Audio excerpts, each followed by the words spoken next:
you very much. Daniel. I'll be very brief, Chair. Thank you. Conference, unfortunately, Dr. Yvonne Ridley is unable to be with us here today, so I've been asked to second this motion, and I will be brief.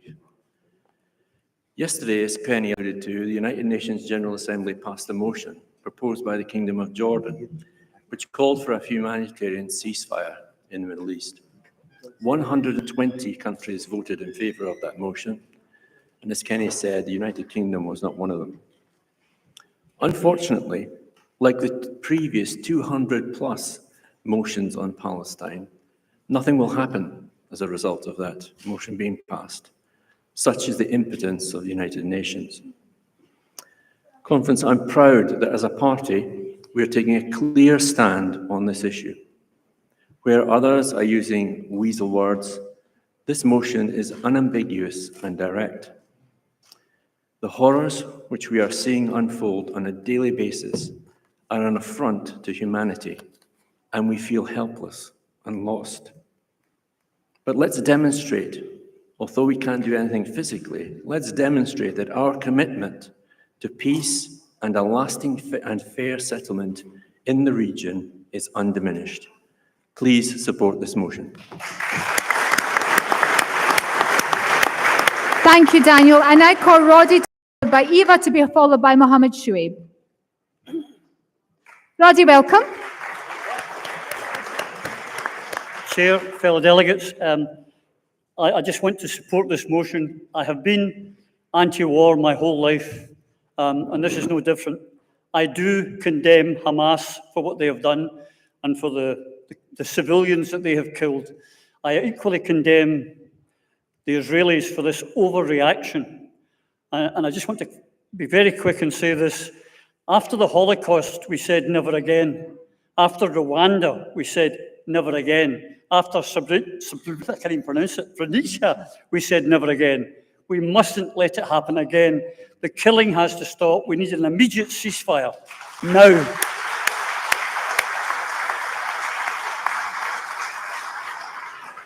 Thank you, Roddy. I now invite Eva to be followed by Mohammed Shuaib, to be followed by Marjorie Thompson. Eva. Welcome, Eva.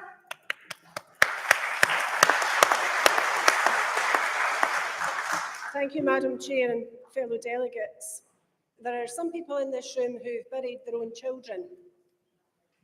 And it was with horror that I watched the telly a couple of weeks ago and saw an Irishman being interviewed about the death of his daughter in the war zone. And he explained that there are some things in life that are worse than death, and that man was right. Because parties in conflict situations, I'm quoting, rape women, sometimes using systematic rape as a tactic of war. Other forms of violence against women committed in armed conflict include murder, sexual slavery, forced pregnancy, forced sterilisation. We've seen the scenes unfold, we've watched it on the telly, we've seen these poor lassies kidnapped, and God knows what's happened to them. But earlier this week, I saw something worse than death. And it was reading an item about how the hospitals in Gaza have run out of anaesthetic. When my leg was amputated, I was in a clean, hygienic hospital in Glasgow, looked after by the best of surgeons with the best medical equipment, anaesthesia and drugs that money can buy. In Gaza today, there are bairns, wee children who've been damaged and injured and hurt, and their wee bodies are blown apart, but there are surgeons trying to save their lives by amputating their limbs without anaesthetic. By God, we need a ceasefire today.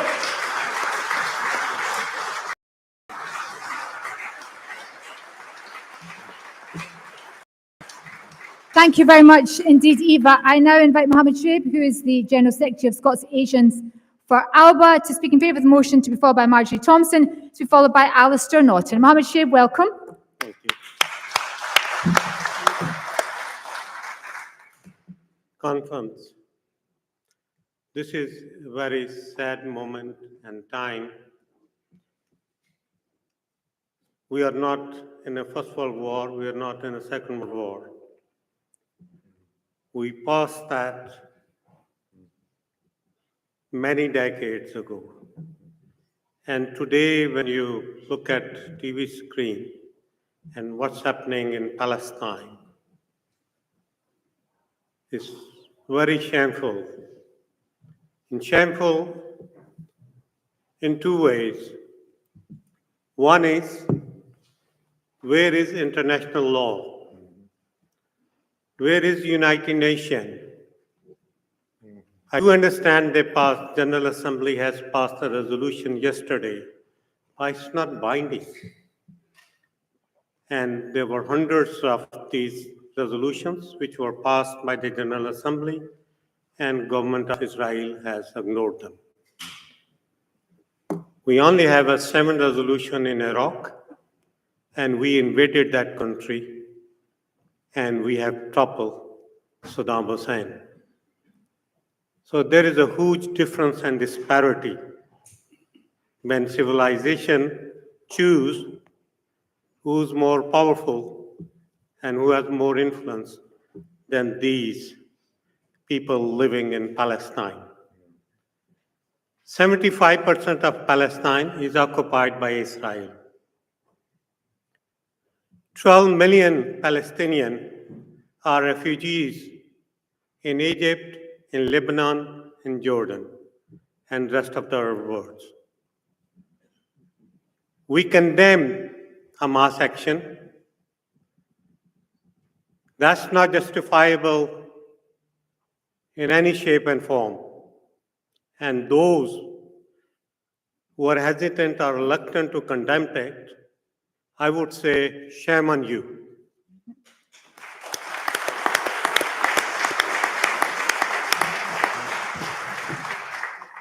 By the same token, we should also condemn the violation of Geneva Convention, violation of United Nations resolution, and protection of civilians in the territory which is occupied by the Israel. We have now, you have seen the figures, is 3,750 children have been killed in last 2 weeks. There are 2,500 women have been killed, and hardly some 192 Hamas militants are killed. So this is not justifiable. Israel knows where Hamas is. They have the best intelligence service in the whole world, Mossad. And this is an excuse to eliminate and create an environment where Palestinians have to be displaced again, third time in the history. We, the government of United Kingdom, committed to two-nation solution to the Middle East, independent Palestine and Israel, and that has not happened. We should make it clear the Palestinians should have right to live in a free state. When they called river to the sea, it means from East Jerusalem to the Gaza. That is their land, and they deserve it. And I support the motion for ceasefire. Thank you.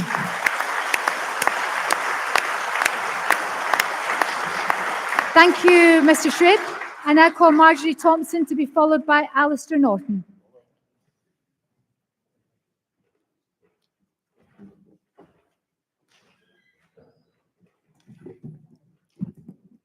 I'll condemn Hamas because I know that in every British media outlet, if you do not do so, you're immediately accused of being a terrorist sympathizer.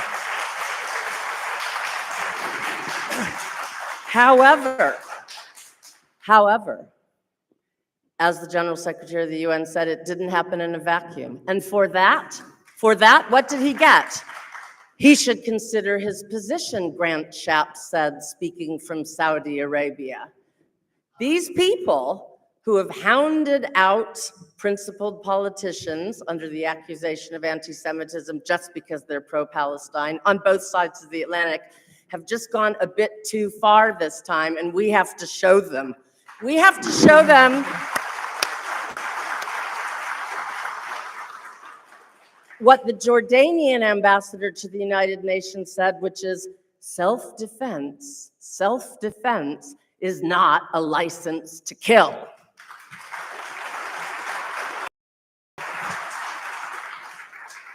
We've seen great outpourings of grief for the refugees from Ukraine. One of my friends, a Russian who grew up in Ukraine, who I helped come to this country, said it was really interesting. A lot of her Ukrainian friends were going back and forth for holidays. I don't think anybody's going back and forth to Gaza for a holiday, are they?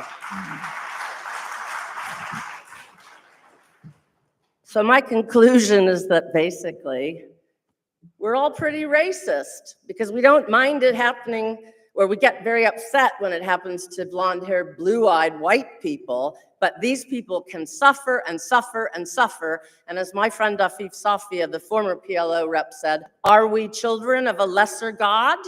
And he's a Catholic.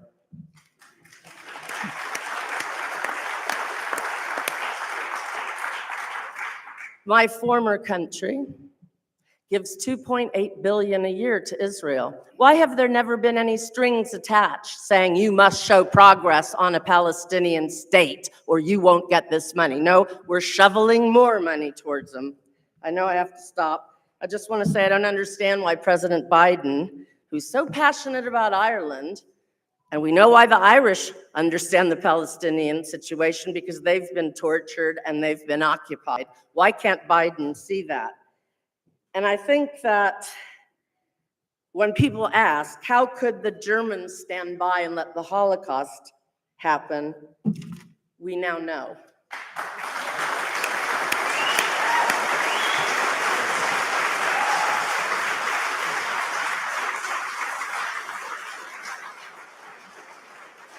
Thank you, Margie. I now call Alistair Norton to be followed by Eileen Spence, who will be our last speaker. Alistair.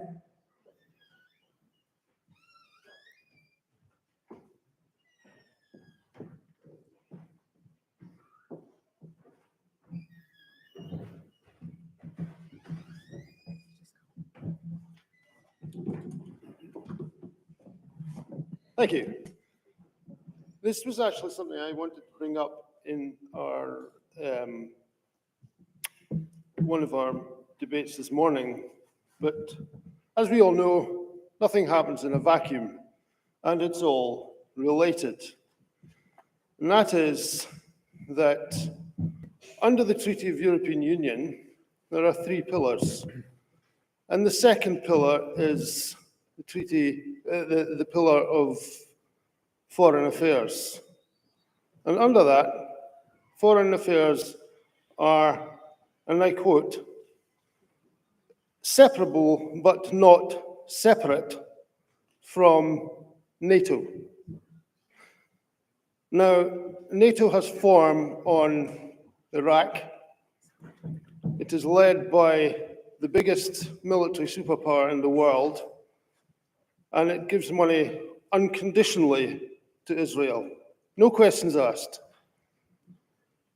So, as long as we are part of that, there can be no hope of us, even as independent Scotland, contributing to a peace in the Middle East. We will have blood on our hands for this as long as we are part of association with NATO. We will be contributing to Israeli occupation, Israeli military action as we see today. That's all I would say. Thank you. Thank you, Alistair. And our final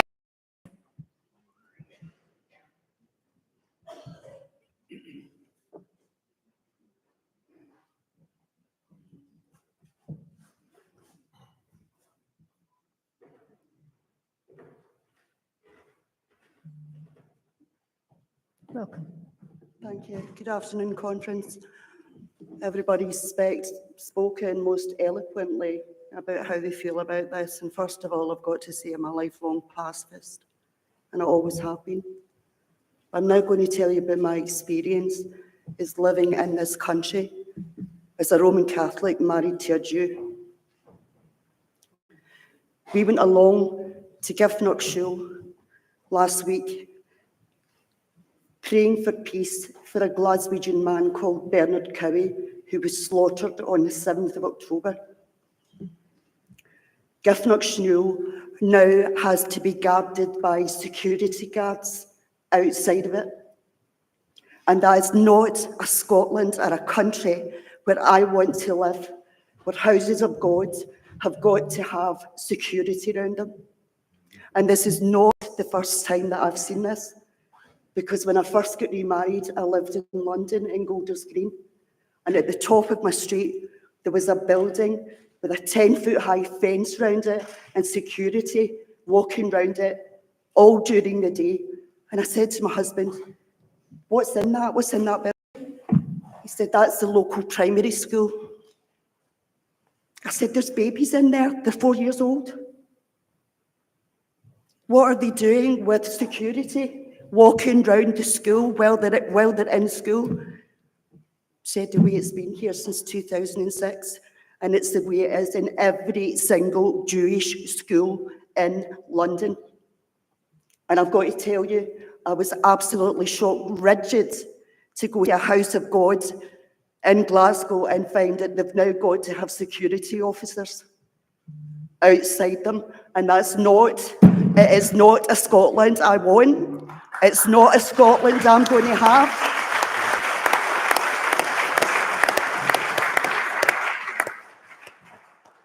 I've got 10 children, they're married, they're in mixed marriages. I've got cousins who are, not distantly related, who are Muslim, and I'm married to a Jewish man. And this is meant to be a multicultural society in here. It is. And that's the kind of outlooking country that we are meant to be. And I endorse that we're asking for this immediate, right, ceasing of everything that's happening. Now, I'm getting really emotional about this, right? But I do not want this coming here. We have got to stop this. My parents, after the war, and when I'm a 50s, I'm a WASPy, right? And they told us after the war, never again. As Roddy said, after Rwanda, never again. How many times have we got to say never again? How many children are going to be murdered on both sides, Jewish and Palestinian, right?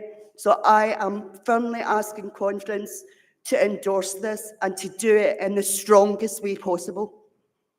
Thank you, Eileen.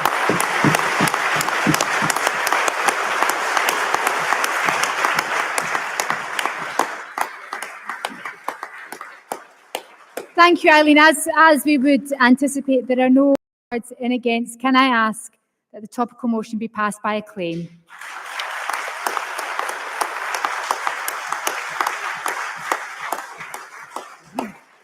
Now, moving on from that sombre and sad note that remains with us, of course, throughout conference, we now come to a highlight, which is where we hear from our Westminster Parliamentary Group Leader, Neil Hanvey. But before that, all going well, I am hoping that we have a video of his greatest hits in Parliament. Don't let me down. So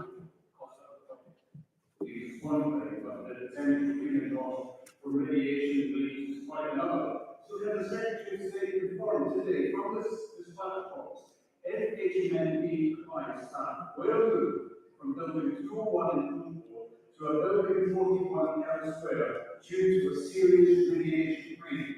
This is entirely the wrong issue for a constitutional clash. It's a matter of public record that I myself in my country am very concerned about the format and consequences of this bill. As it has alienated women campaigners and defenders of the rights of women to access same-sex spaces across Scotland. Firstly, legislate for a referendum requires a democratic mandate from the Scottish public to do so.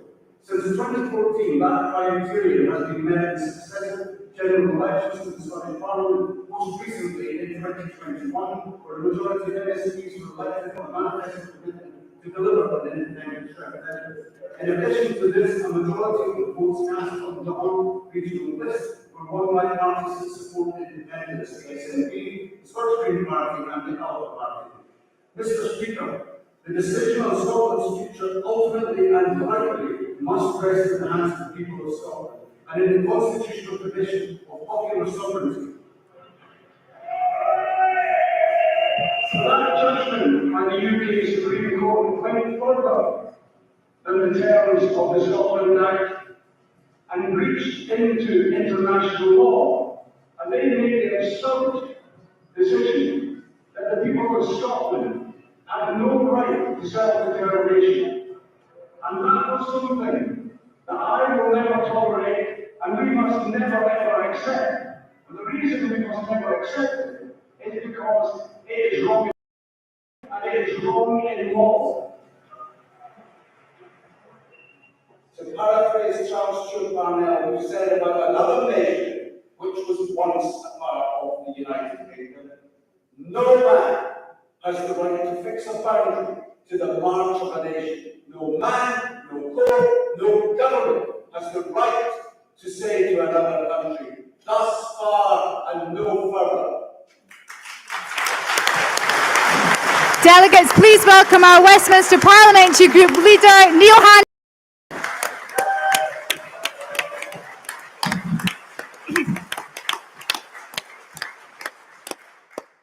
Thanks very much, Conference. Thanks, Tasmina. Before I say anything further, I just want to pay tribute to someone who has shown us today that politicians can have courage, can have determination, and can show great integrity. So please join me in applauding Ash Regan for her courageous steps.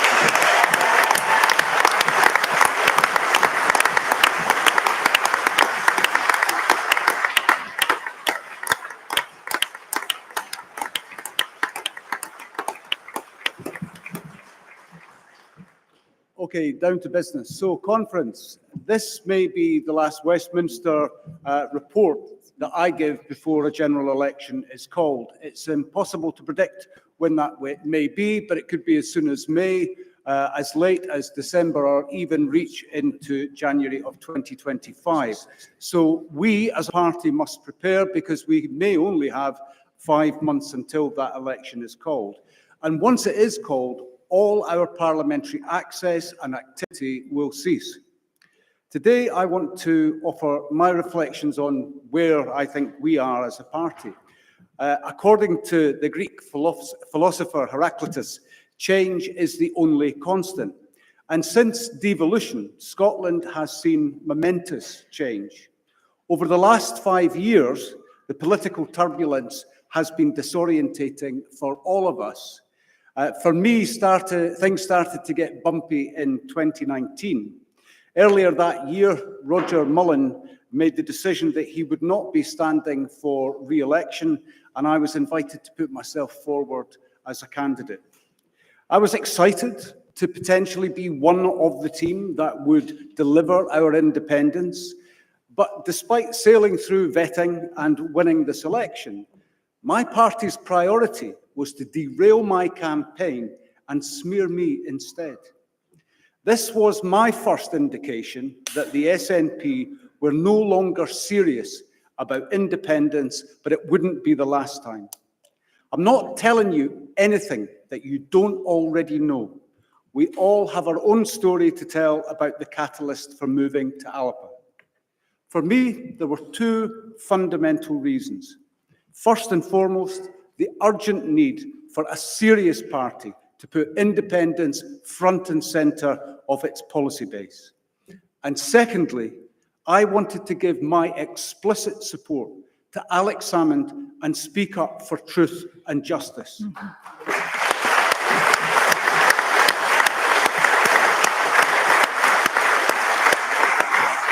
And that decision crystallised in one single day.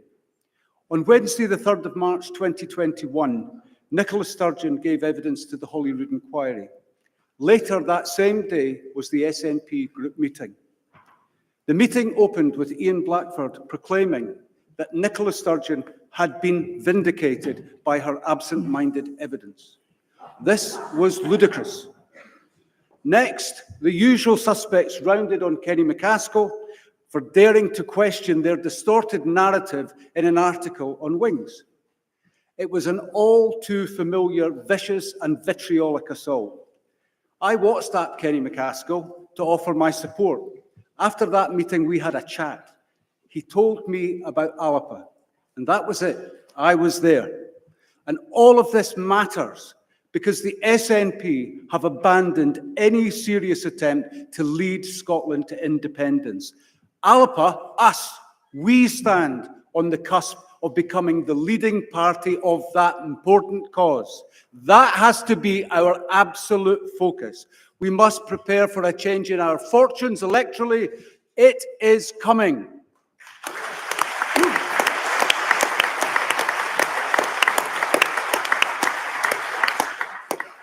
But let's not forget what we have achieved as a party and as a parliamentary group of two. As a party, we have unquestionably led the independence narrative and kept the dream alive. We have held those in power to account, north and south of the border, on their many failures to deliver for the people of Scotland. Let me run through a few of the highlights. On energy, we've exposed the betrayal and the lies behind the ScotWind sale. We've challenged the Prime Minister repeatedly on the robbery of Scotland's vast energy resources. Kenny has led the debate on standing charges, social tariffs, and the obscenity of self-disconnection. We've highlighted the absurdity of energy-rich Scotland and fuel-poor Scots. And we've exposed the economic vandalism of the Scottish Government as they put North Sea oil and gas on the shelf, and the huge potential of carbon capture transition to a carbonless future. On rights and equality, we've spoken up time and again for sex-based rights, child protection, and the danger of men in women's spaces, women's prisons, and women's sport. We've challenged the intrusion into young people's lives from the Scottish Government sex survey, something I am still pursuing. We've shone a light on the safeguarding emergency engulfing Scottish society, from Police Scotland to LGBT Youth Scotland to Children's Hearing Scotland, and the many dangers to young people from the pernicious march of gender ideology. We've defended the defenceless from Iraq to India and Yemen. We've exposed the transportation of vulnerable refugees to Rwanda and the appalling conditions in Dungavel.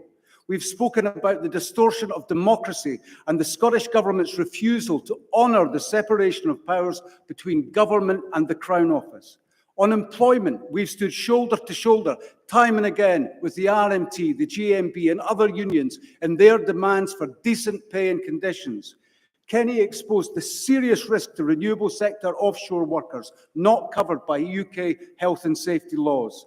I've joined striking NHS workers on the picket lines, calling out the dangerous Tory rhetoric against dedicated health professionals. And on health, we've pressed the case for pandemic recovery, future preparedness, and called out pandemic greed.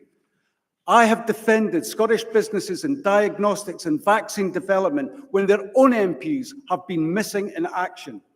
And in our constituencies, we've delivered for the people we represent, dealing with thousands of cases for constituents, businesses and community groups, and supported local efforts to tackle the greed-fueled inequality of Tory rule and their cost of living crisis.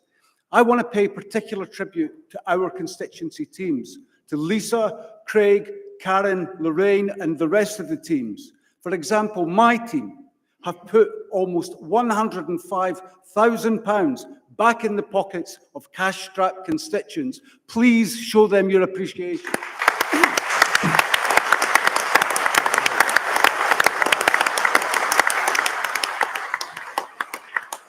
And in Parliament, we have exposed Labour as the Tory-light false alternative that they are. They offer nothing different, but threaten the rights of women and children, and they should, if they ever should win election. We have given voice to the humanitarian consequences of conflicts in the Ukraine and the Middle East, making the case for ceasefire and de-escalation in place of violence, death, and destruction.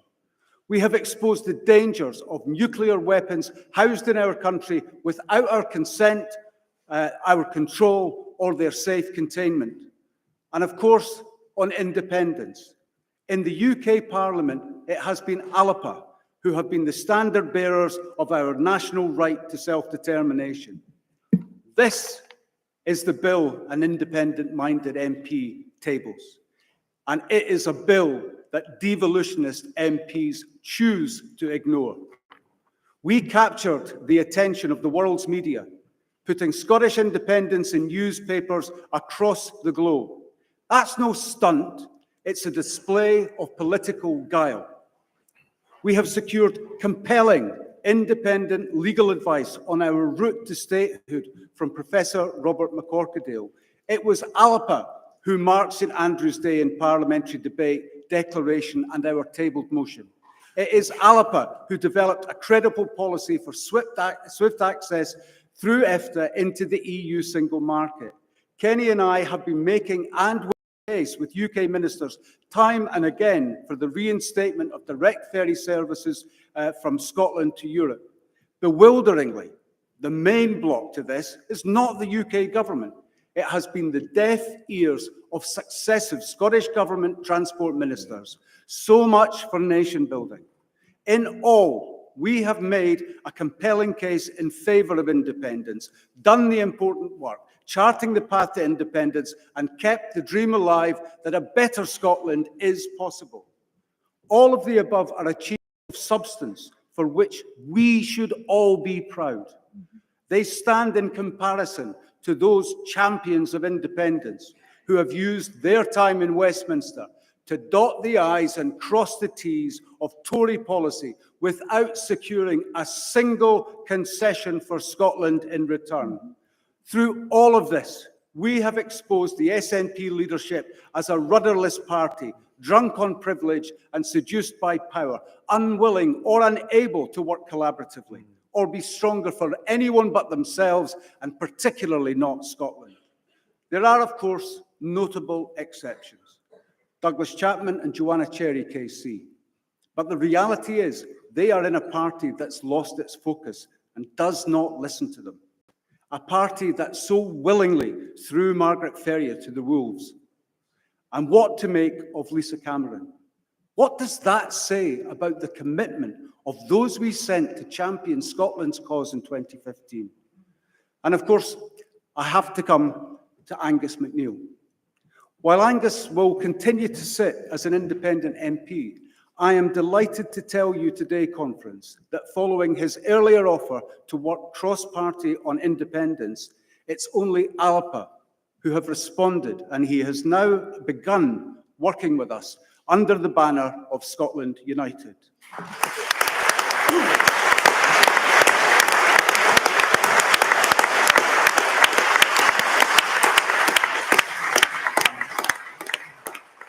A United Scotland campaign can only make progress if those involved hold a genuine determination for Scotland to be a normal, independent country. Those who choose devolution or disregard the aspirations of their voters now risk being crushed on the political rocks. Our movement is resilient, and we will regroup, driving forward to independence with or without them, because all of this matters. But every achievement we've made together is at risk if we don't conduct ourselves properly.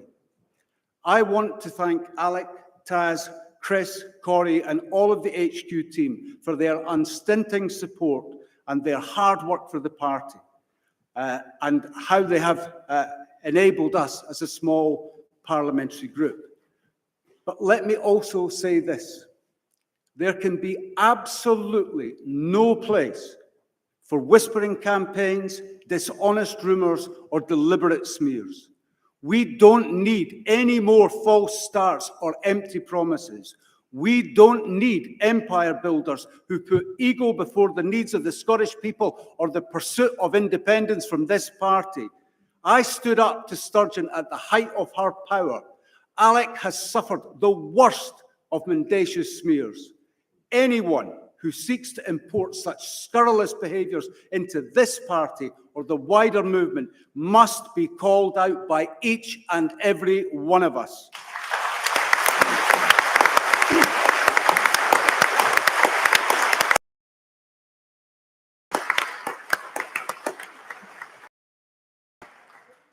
The movement is waking up to reality.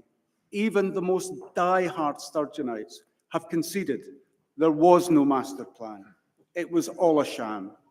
How we respond to them in person or on social media must begin with the hand of friendship. No shame, no ridicule, no told you so's. We all know how painful that realization is. In 2007, Alex Salmond changed the paradigm of Scottish politics with his minority government. In 2011, his overall majority transformed the landscape once again. In 2014, we came ever so close. During every paradigm shift, there is turbulence, and these are indeed very turbulent times. A year ago, former SNP colleagues were cocksure of yet another 5 years. Now they are standing down. We must prepare to be the true party of independence, and we can only do that if we build confidence in ourselves and build confidence in the minds of the Scottish people. Change is not easy, but it is an unavoidable part of the journey to independence for Alba. Thank you. Excellent.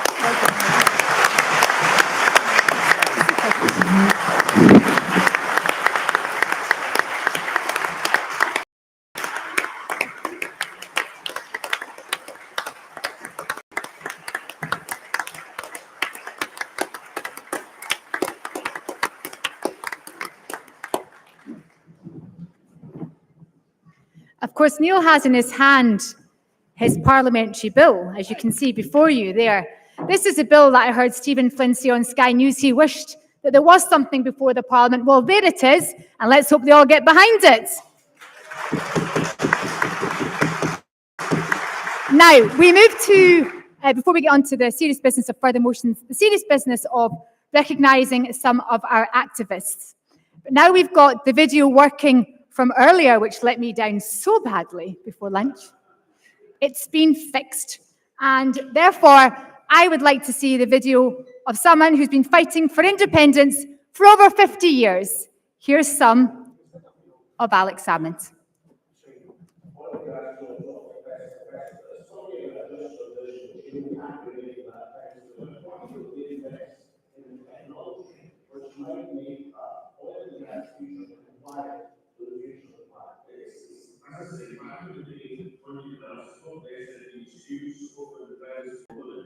But it's actually the opposite position now. It's the book that said these are some of the benefits of the present tribulation of the coming sound. But as the book of independence, the last book of 8%. You know, should really pay attention to that book of 8% people. Well, half the country who still believe in independence, despite the difficulties that the SNP are having at present. Which was, it's not the when Labour should, you would think the party to get as much back into the economic free market, single market, 500 million people as possible. Labour won't be fixing them because they're fighting a political attack on immigration. And as the two major parties in Westminster are going to be offering effectively no choice in the coming election. And so, what's the future of the monarchy? It's sort of independent. For a few of the world, we're talking to solve the independent. I think a majority of people want to start the basis of the right state, starting a new country, and soon you start from the parents of democracy, and that's, I think, Charles done over the last few years. We've got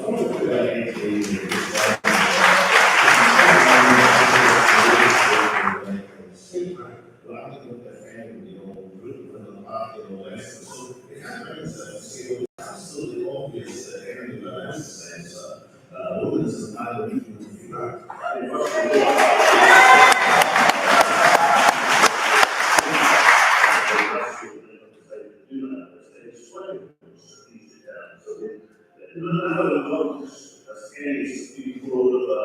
you said to speak that it would be helpful advice for the national movement to see from it. No, you're asking the people in advice that abolish people today. And that's sort of like a scenario of a strategic move that's swimming, so that's that.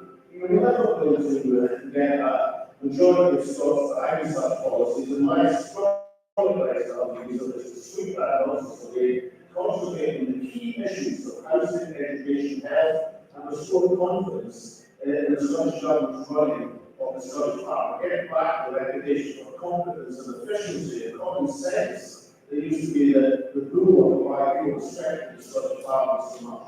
Very few people are going to stand as Lord Reid and question Scotland's national right to self-determination. The international law tells Scotland is a recognised constitutional entity. There's a precedent from 2014. You have institutions of the nation, including Parliament. And most recent people, not just in Scotland, but around the world, would say that nation has the right to self-determination. It's unsustainable to try and pretend or say otherwise. So something cannot be legislated into existence by the Supreme Court of the United Kingdom. In ancient times, the city of Sparta had no walls. They didn't need them. The people were the walls of Sparta. But you are the walls of Scotland. You are Scotland's defenders. You are Scotland's protectors, and you will ensure progress for our country. So the national movement, the most powerful movement in Scotland, has to declare itself independent from any political party. It has to do the thinking. It has to do the collaboration, the policy work, international lobbying, the activism that we see today. And it's got to declare ourselves to the people. For the world where we approach our objective, will take decades of democratic action to wrest our independence from Westminster. We have to make sure that our voice today from this most movement in Scotland is carefully clear. That we want our independence and we want it now. So what do we want?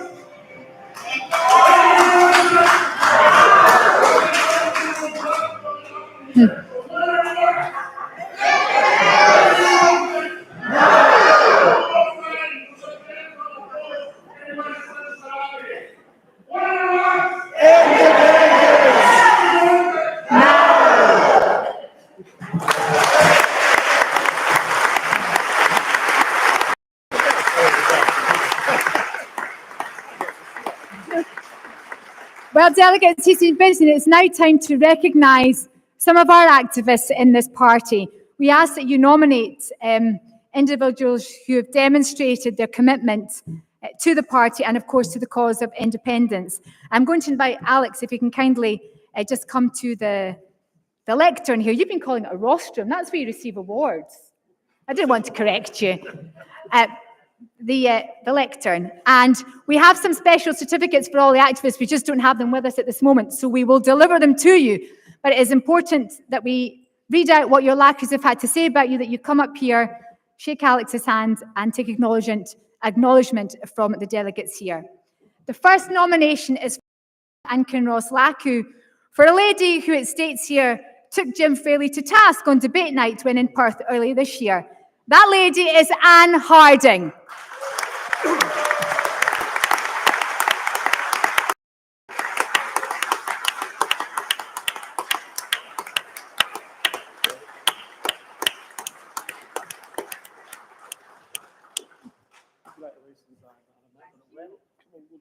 So let me take a picture at the front of myself and Nan.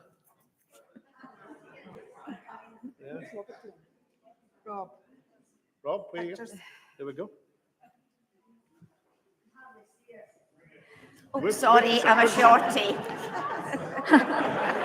Maybe in front of the lectern. In front of the lectern. That's it. She had Jim Fairley in lots of trouble, incidentally. She enjoyed it.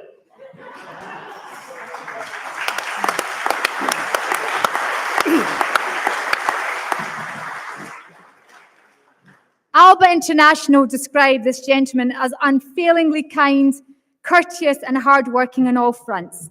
Please welcome their selective activist, Raymond Dijkstra.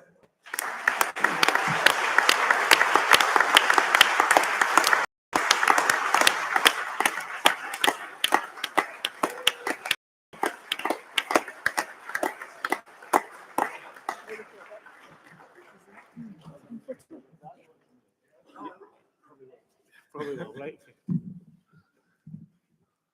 I was asking Raymond if his dad was watching today online. He says he thinks so. Let's hope so. Well done, Raymond.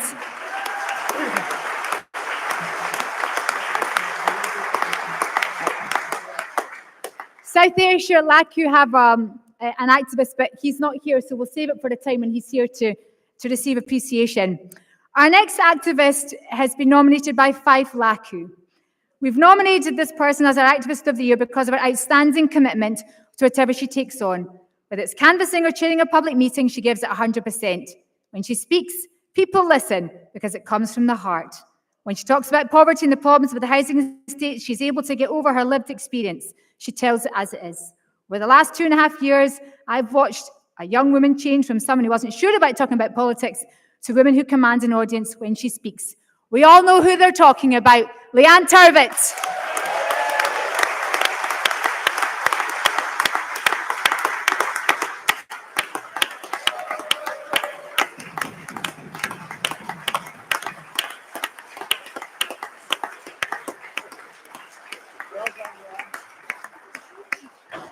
We will get a big picture at the restaurant. Okay.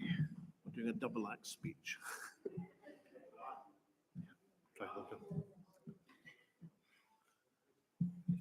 Thank you. Well done.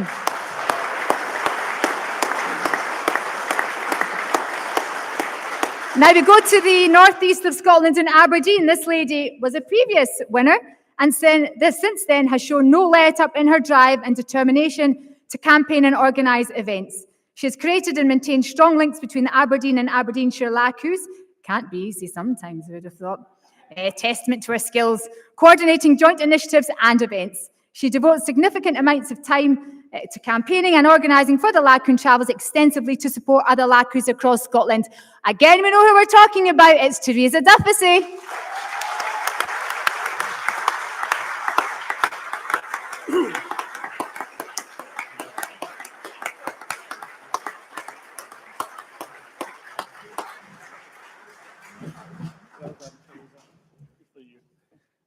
Come here, we'll do the picture. See, there we go. There's Rob. An Aberdonian. Right, go this way. Right.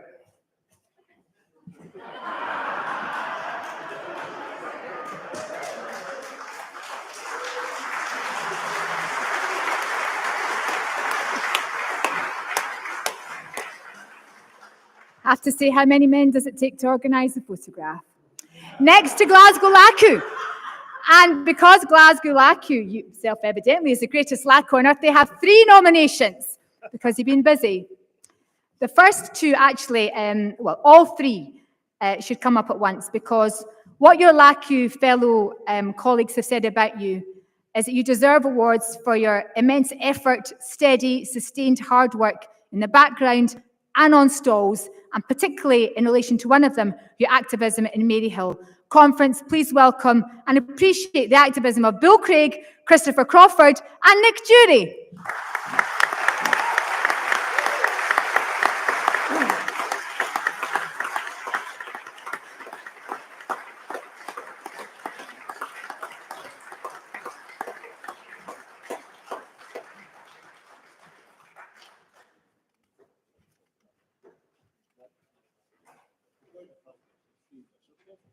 One other side. We'll get back to this. See, I can organise for you. Only after prompting.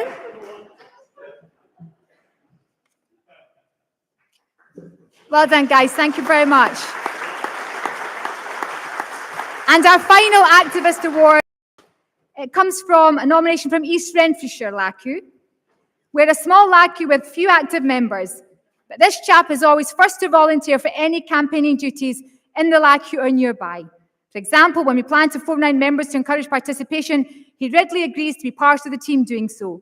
He regularly travels to by-elections in the Central Belt to help out in their campaigning, despite being reliant on public transport or lifts. We've not had any elections in the Lacroix since the council elections, but he was heavily involved in that campaign and would be in the future. He's developed contacts with Glasgow Lacroix, especially with Bill Craig, and regularly helped out their street stalls in Argyle Street, raising the profile of the party. Indeed, he'll be out campaigning for the upcoming by-election, as he has been at others in the Central Belt. He was one of our delegates at the recent National Council and a previous one in Ayr. He exemplifies the unsung heroes on the movement, of whom there are many, quietly getting along with the hard work without seeking personal glory. And can I say, hear, hear to all of that. I witnessed it all myself. Delegates, please welcome Dave Russell.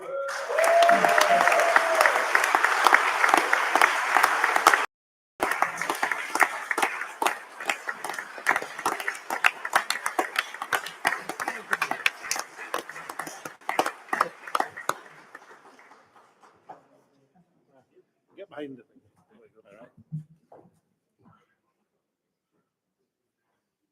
Looks busier from up here. Thank you, Dave. It is busy. Thank you.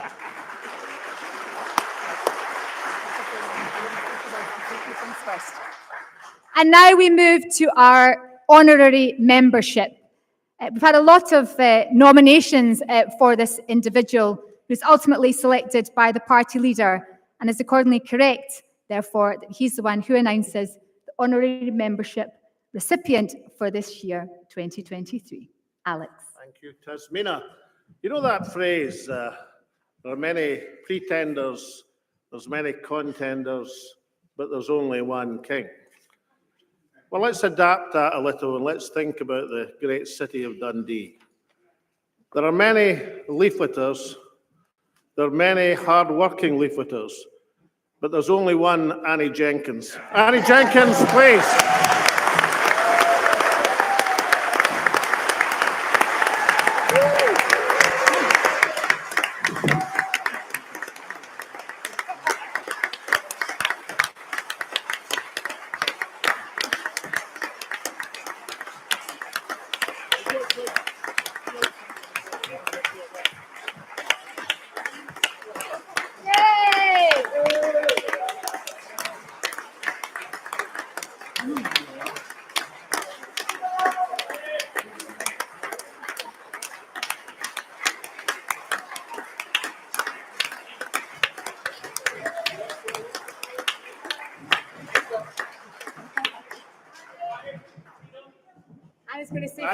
Annie's going to say just a word. I've heard that before. Incidentally, delegates, I met her at lunchtime, and I looked at her and I said, I'll be seeing you later, because she had no idea. So I smiled, one of my secret smiles. Well, you're here now, Annie, and they're waiting to hear from you. I was too busy selling raffle tickets. So good luck to everybody. Right, I'd like to thank people who ever voted for us, right? Earlier on, I was absolutely hyper, right? Hyper. As you all know, with Ash Reagan, right? I've actually come down to earth a bit because of Eva's talk about what's going on. So it kind of brought me down a bit. But now I'm back again. Hey! I'd like to thank all the freedom fighters and the wingers and the ones that people who aren't here with us. That's the main ones. The people who have fought the grassroots, as people know, and passed away. We have to do it for them because, and as long as there's a breath in my body, I'll be fighting for Scotland. So, freedom!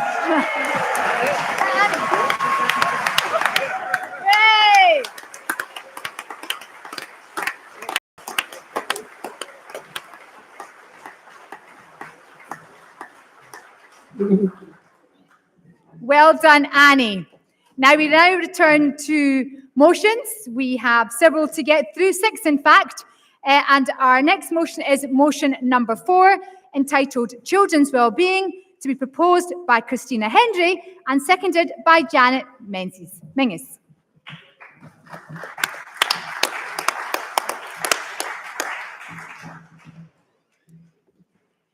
And feel free, before you start, to plug what you're doing on the Alba Youth Stall, Christina. Now's a good time. Okay, perfect.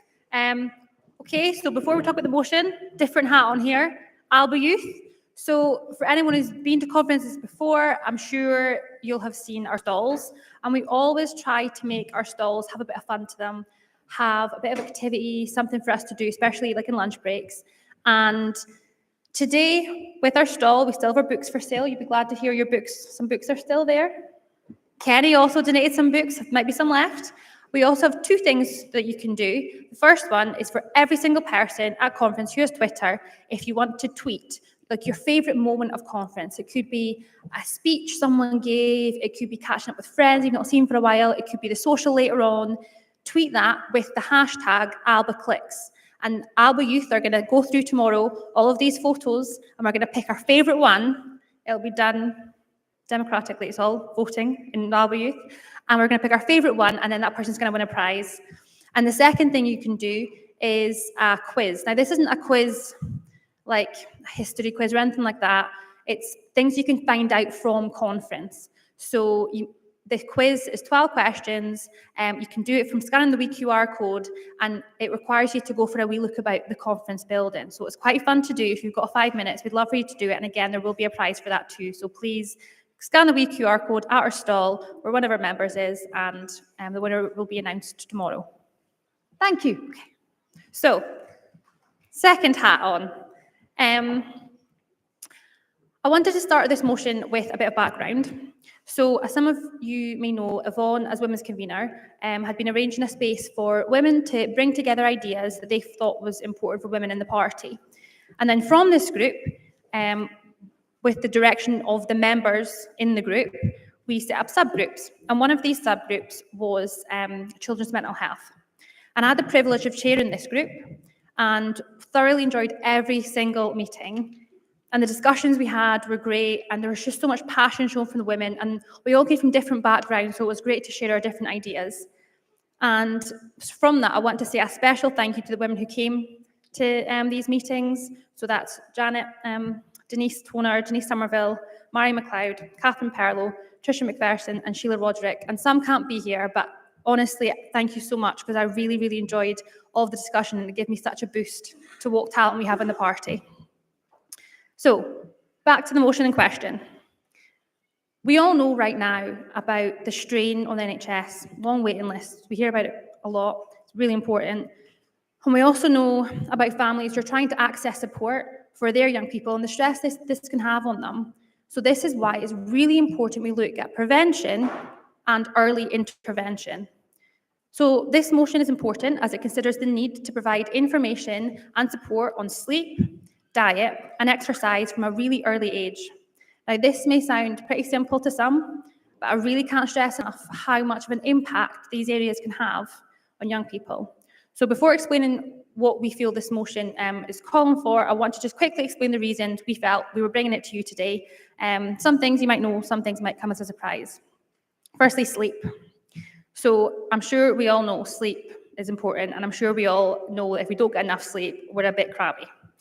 But sleep is especially important for children and young people because it helps them with mental, physical, social, and emotional development. And we know that most development happens in our lives at that young age. And not only this, but the impacts of sleep have also been shown to impact on brain structure. And this understandably has effects on mood, but also it means it's even harder for these young people struggling with this to meet their academic potential. Second, diet.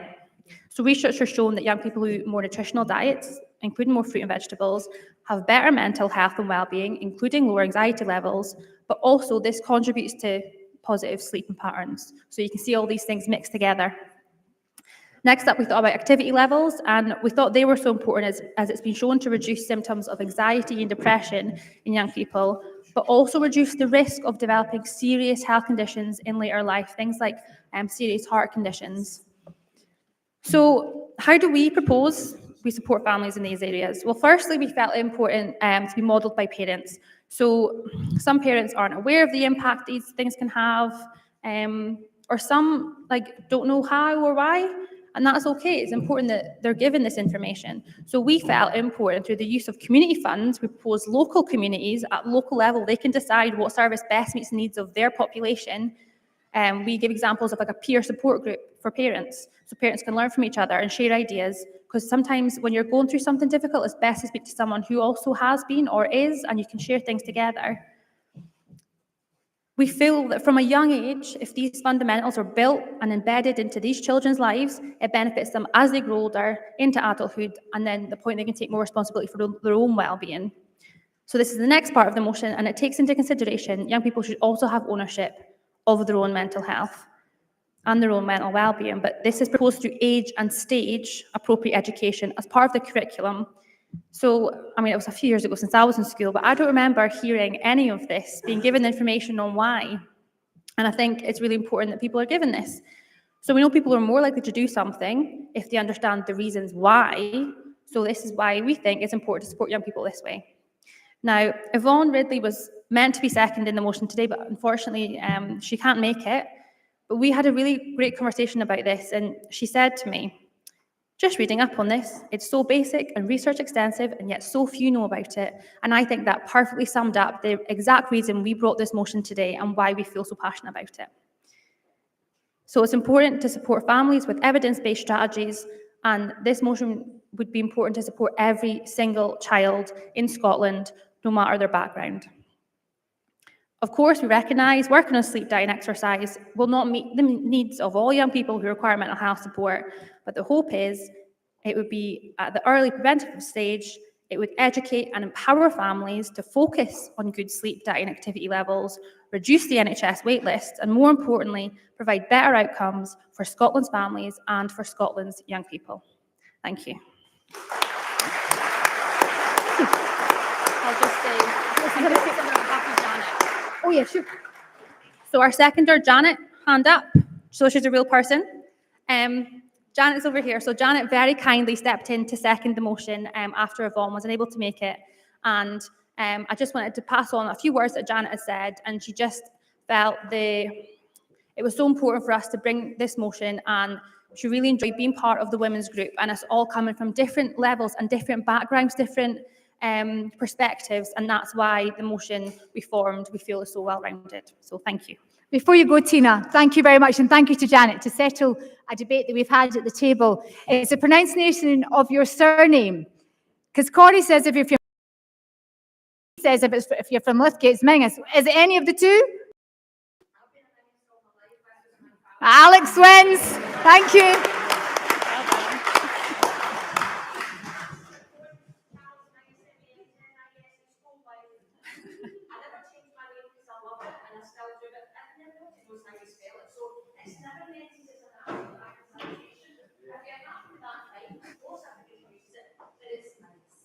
Thank you. Janet, you've eloquently demonstrated why you could have spoken at the podium, but or Rostam, or next time though, next time we look forward to it. Now we move on to, sorry, can I ask if motion number 4, just checking it's not that card, thanks Alan, thank you. Motion number 4, which is children's well-being, I've got no cards in against, can I ask that the motion be passed by acclaim?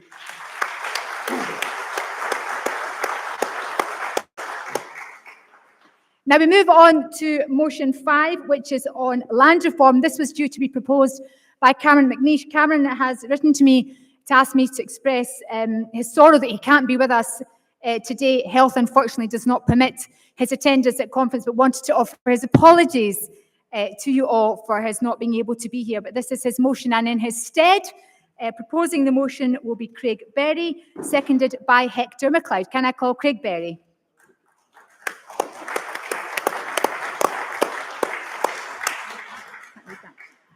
Craig, just before you start, there is an amendment in that you will have looked at. Yes. Are you able to accept the amendment, or does that require to be said? If the amendment is accepted as is by the proposed, it can be encompassed in the motion, then we can just call the speakers to that. More than that. That's lovely. So we are now speaking to the motion as amended. That's the amendment proposed by Fiona Sinclair and Gordon Miller. And I have your card in, Gordon, and I shall be calling you. So over to Craig Berry. Thank you, Craig. Thank you. I'd like to express my gratitude to the original proposer of this motion, Cameron McNeish, who sadly isn't able to make it here today. But it's important that we recognise his recognition, that we recognise his vital contribution to getting this motion to the floor today. I'd also like to thank Hector MacLeod for offering this opportunity to propose the motion with his backing to second it. Conference, I stand before you today to advocate for a cause that is crucial for the future of our nation, land reform. Our country's land policies are deeply entrenched in its history, and it's time for us to initiate a transformative process that addresses the inequalities and inefficiencies that persist in our current system. Land is not just a commodity, it is the foundation of our society, the bedrock upon which our communities are built. Scotland's wealth of renewable energy, the large-scale house building programme that our communities need, the Scottish timber industry that can serve construction. Scotland's land plays a vital role in the development of the Scottish economy. The case for an independent Scotland is woven through the history of our nation. The history of land reform in Scotland, The history of land reform in Scotland marks the failure of the UK. To give people that vision of where we want Scotland to be, we have to accept where Scotland is and has been for centuries. For too long, access to land has been concentrated in the hands of a privileged few, while the aspirations of the many have been stifled.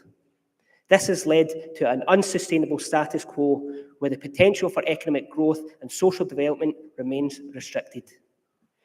Despite recent strides towards facilitating community ownership, the dominance of a few privileged landowners persists, thwarting the potential for a more equitable and sustainable future. Astonishingly, the statistics speak for themselves.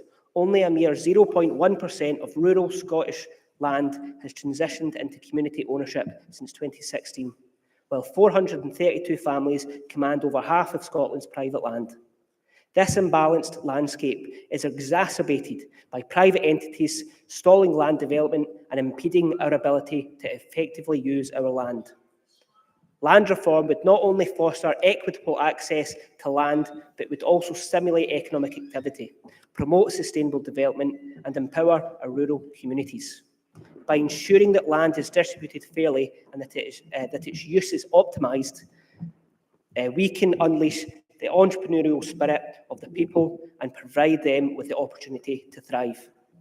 This motion represents a vital opportunity for the Alba Party. It tells the people of Scotland that we are prepared to do things right, to allow the grassroots the opportunity to shape our policy on land reform and put people back into the heart of this campaign. Today, I encourage you to take decisive action.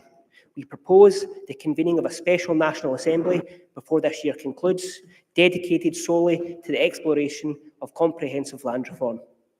Further, we propose the formation of a working group charged with developing land reform policy to be presented to the Spring Conference of 2024. This new approach to land reform must be an integral part of our overreaching vision, Scotland's resources for Scotland's people, a campaign that encapsulates a profound dedication to the welfare and prosperity to our nation's citizens. Through this motion, the Alba Party can pave the way for a more inclusive and prosperous Scotland. By championing a comprehensive land reform agenda, we can demonstrate our ability and commitment to righting the wrongs of the failed UK economic model. Together, let us pave the way for a future where the benefits of our land are shared, where our communities are empowered, and where our aspirations are fully realised. Thank you.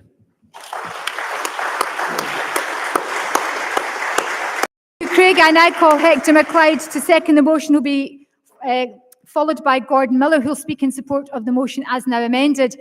I've just had a note to say that there are some issues for people watching online relative to sound. I'm just making you aware at the back from the AV perspective, is there anything we can do to try and better that experience for people? But I thought I would flag that up because it's been brought to my attention. You may not know about it.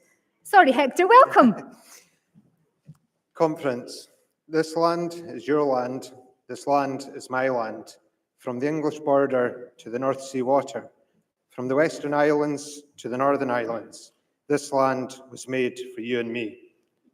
Conference, these are lyrics to a Scottish version of the American folk singer Woody Guthrie's song, This Land Is Your Land. There have been many versions of this song sung across the world, from the Wolftones in Ireland to Shirley Jacobs in Australia, all sung for the same reason of portraying that last line in the chorus, this land was made for you and me. Conference, every word in that chorus should of course be true to reality. But if we look at how the land is currently being managed, and as Craig has eloquently described it, where we find ourselves is a very far distance from that reality, and it must change. Conference, I'm not going to go into much detail, but I ask you to support the motion to get a working group set up.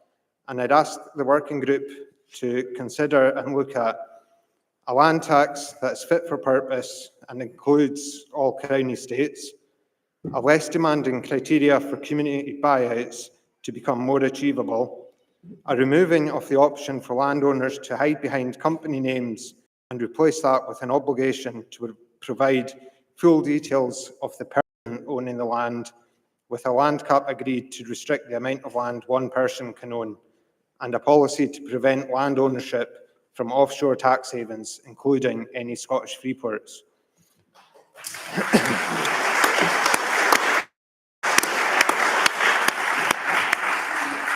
And Conference, once the working group policies are developed and passed, we need to fight tooth and nail to get Alba party MSPs elected at the next Holyrood election to join Ash, with the instruction to turn our Alba party policy into Scottish Government legislation that works for the people. Conference, I started my speech with lyrics to a song, and I'd like to finish the same way, with a song that I imagine most here will be aware of if you've seen the fantastic play, The Cheviot, the Stag and the Black Oil, and I think the words are relevant to this motion. The song was written by the great singer-songwriter Mary McPherson of Skye, or Vary Vorn and Oren, Big Mary of the song. The song, sung in Gaelic, translates, "Remember that you are a people and fight for your rights. There are riches beneath the hills where you grew up. There is iron and coal there, grey lead and gold. There is riches in the land beneath your feet. But remember your hardships and keep up your struggles. The wheel will turn for you by the strength of your hand and the hardness of your fist. Your cattle will be on the plain. Everyone on the land will have a place, and the exploiter will be driven out." Conference, please support the motion.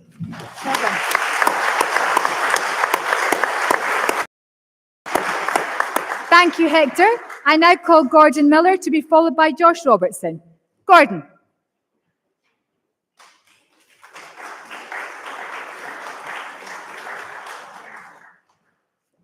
Welcome, Gordon. Thank you. Right, good afternoon, Conference. I want to expand on something the last speaker said about land tax. Tax is not the obvious thing people think of, maybe sometimes talking about land reform, but it deals with things that are specifically mentioned in the motion, like frozen land and land banks. This is my professional area. I'm an ex-tax inspector, an ex-Big Six tax consultant. And the correct tax policy could have a big impact on land reform. And just by coincidence, at the Hampden conference, Alba passed a resolution to set up a working group to investigate the introduction of something called AGFRR, annual ground rent and roof tax. Now, mysteriously, that never happened and isn't even on the policy page of the Alba website. I'm sure there's a perfectly innocent explanation for this, but it's something that we probably should disinter, because while I would be reluctant to replace income tax with this, it is ideal for something like land reform. It taxes wealth, for a start, and the value can be based on the best use of the land, so that it discourages people sitting on frozen land, sitting on land banks. And you can tie it in with compulsory sale, and this applies in cities quite a lot, as well as the countryside, where you have brownfield sites. People don't want to sell. They think if they wait a few years, they'll get more money. If you force them to sell, they're not losing anything. You're forcing them to sell on the open market at the open market rate. Otherwise, they will pay a lot more in tax, or they could develop it themselves. So, like I say, the AGFRR should be reinstated, and the tax, I think, should be an important part of any comprehensive radical approach to land reform. I don't know, maybe the chair can tell us if we need an amendment to sort of bring the AGFRR back from the dead, but whether we do or not, in the meantime, support this resolution. Thank you, Gordon. Just for conference awareness, it's totally, the policy groups, working groups are completely member-led and supported by headquarters. So a policy group can be started by members on that topic at any point and will be supported, Gordon. So I look forward to that and hearing from you further in that respect in due course. Thank you. And I take my next speaker, Josh Robertson, to be followed by Alan Black. Josh.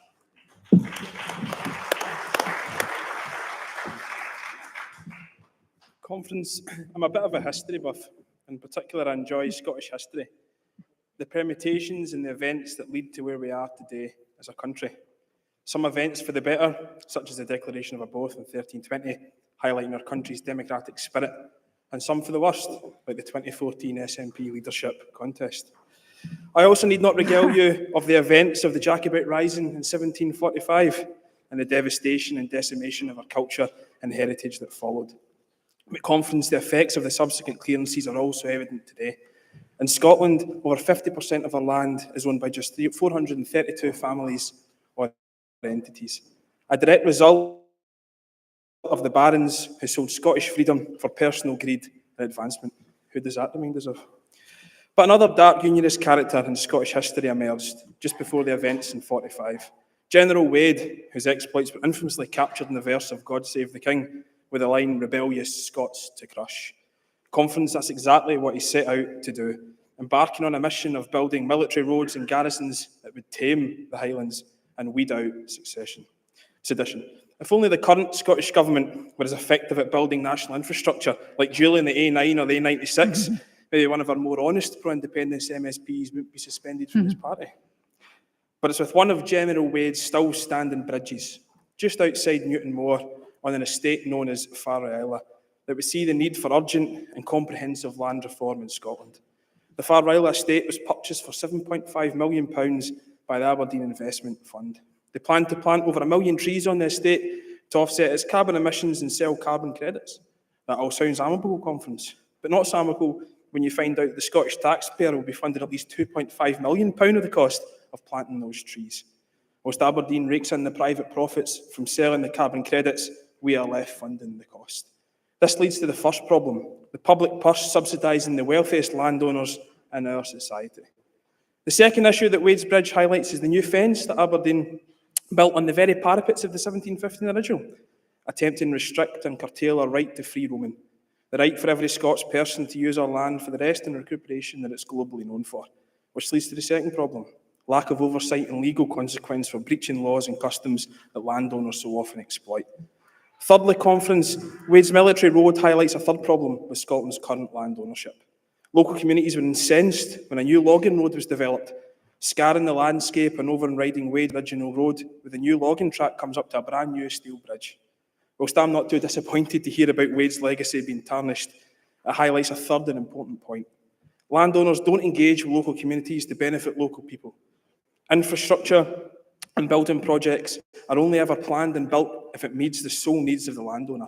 The complete lack of public interest and community engagement restricts local communities, hampers investments, increases the cost of housing for areas that are already buckling under the pressure of holiday lets and second homes.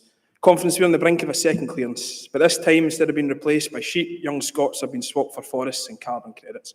To ensure our land is used for both the benefit of our people and our planet, we need to have radical land reform. Please support the motion and allow us as a party to develop the policies and tools to deliver a fair country for all. Thank you.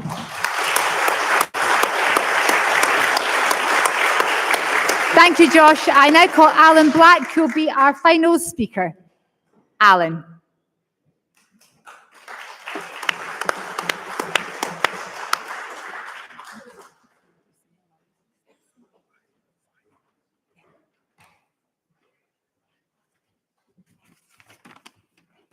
You got enough Alba badges on there, Alan? Yeah, I'll give you a few more. Welcome. Thank you, Conference. So why is land reform required? Currently, there's no limit to what you can own. The fact that less than 500 names own 90% of the land in Scotland is a huge hurdle to development in many areas. Tighter control is needed so that our land can be best used for our benefit. A definitive register of final owners is a prerequisite, as often individuals can hide their aggregate ownership under various entities. This is not on. In our area, Taymount Castle, Glenline Estate and now Mohness have been prepared to serve the uber-rich clientele in a Scottish version of their worlds, which have been established in some 30 areas of the globe. To facilitate this development, some 10 limited companies have been set up to salami slice the planning applications, thus hiding the overall master plan for our country, for our county. A master plan explained on its website in some 500 words, a work of fiction worthy of a BBC competition, and now to be rehashed for a public meeting of Kenmore residents only by invitation. The ownership of Taymouth has changed 4 times in 15 years with little or no progress, but the original planning consent has been used to make sweeping changes using retrospective applications, a tactic this company has used in Portugal and Barbuda. Promises of inward investment and jobs seldom materialise. More often, a private security is used for health and safety reasons to restrict access and deter witnesses to their development. Strange then, when a Category B listed monument on their site was reported damaged. The same security operatives did not know about it. Is it any wonder that this development has garnered 150,000 signatures on a petition to save Loch Tay? Reform like the upcoming land ownership and public interest bill in Holyrood should be applauded, but much more could be done if McCormick's annual ground floor and roof rent was adopted. This radical tax puts a value on all land and property annually, regardless of whether it's used or not. Failure to pay causes forfeit to the state.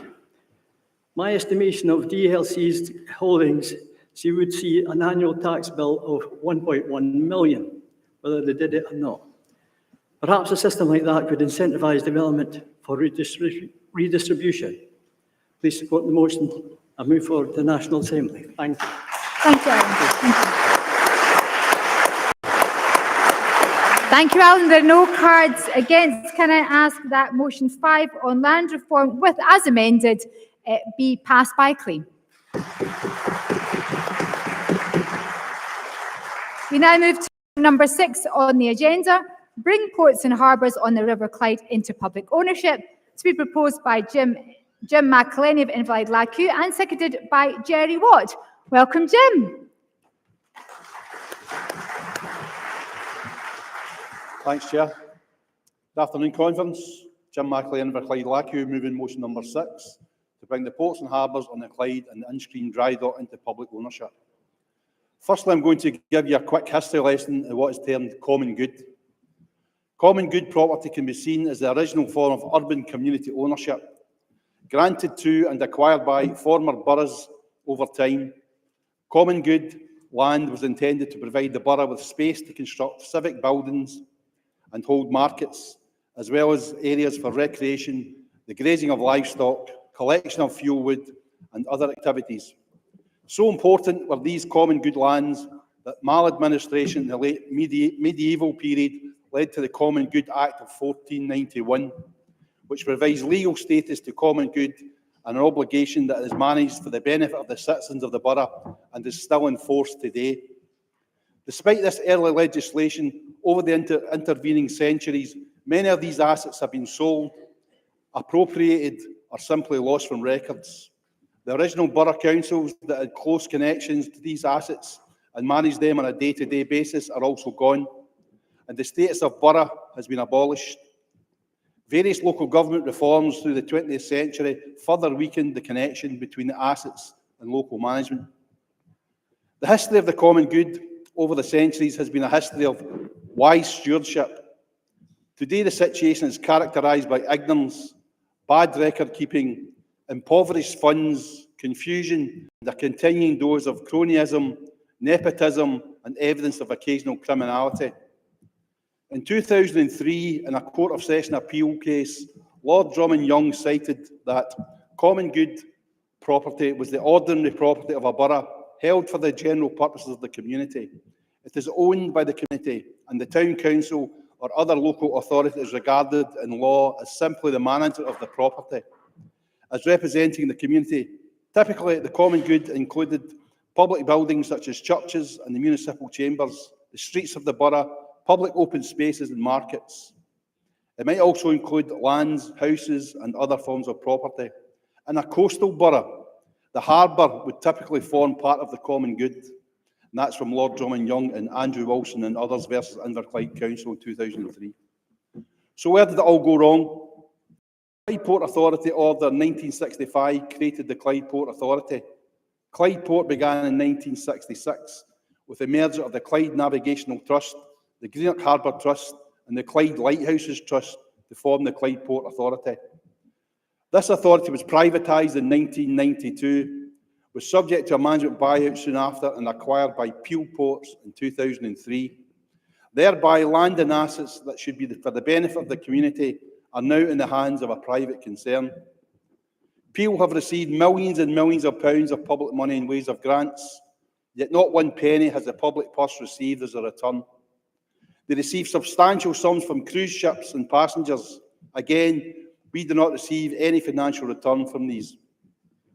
With regard to the dry dock, Peel were content to see it lie derelict and rot, as a vibrant dry dock would be direct competition to their southern-based concerns. They tried to lease it as a scrapyard. They refused to lease it to other interested parties to make it to work as what it was primarily used for building ships or maintaining ships. Scotland has a nationalised shipyard in Ferguson Marine that is at capacity with the too much maligned ferries. Problems that are not of the workforce doing, but lie squarely with Seamal. The Scottish Government should bring Inchgreen into public ownership and align it with Ferguson's, thus allowing it the capacity to bid for other work. It should also directly award all further ferry contracts to Ferguson's.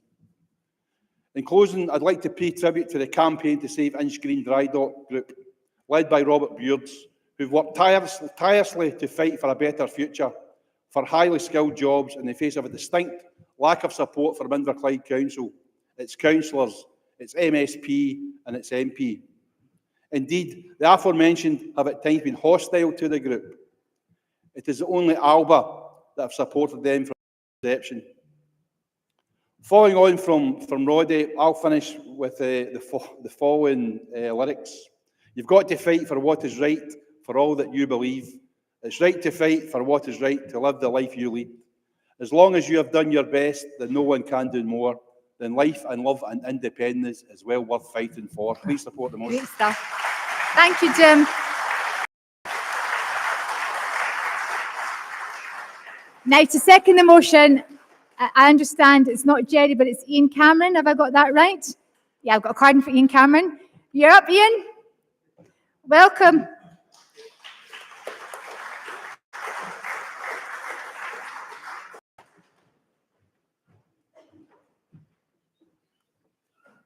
Hi, conference. Jim asked me just before lunch if I would second this, and so I scribbled down a few notes, and scribble being the operative word, so I just hope I can read them. Anyway, I'm honoured to be asked by Jim to second this motion. Unfortunately, I don't have a lot to add to offer support, but I want to state that I do support this motion 100%. I was going to put a card in anyway to put in my tuppence worth as TWG, Transport Working Group convener. In my motion coming next, I'll be calling for a unified Scottish transport authority aligned to a commitment to bring all areas of transportation under public control.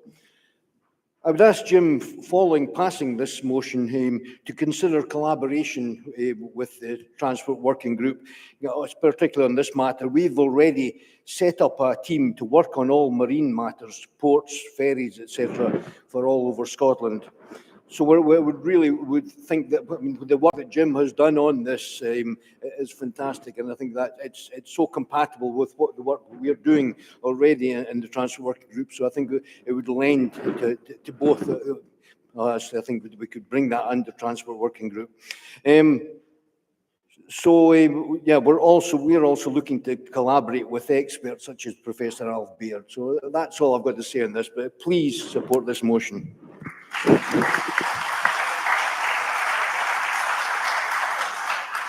Thank you. Well, there are no cards in against, so can I ask that motion number 6, bring ports and harbours on the River Clyde into public ownership, is passed by acclaim.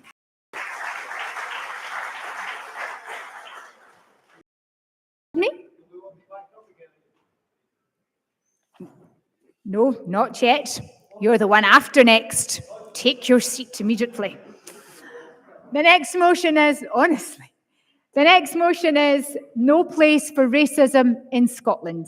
And to propose the motion, I'm delighted to invite Tony Ozey of African Scots for Alba, and to second the motion from International Alba and recent LACU Activist Award winner, Raymond Dykendra. And I know you're going to correct me about the pronunciation of your surname when you come up here, Raymond. First of all, Tony, who I think will be speaking from, are you going to make your way up the stairs? Nice and easy now. Take care.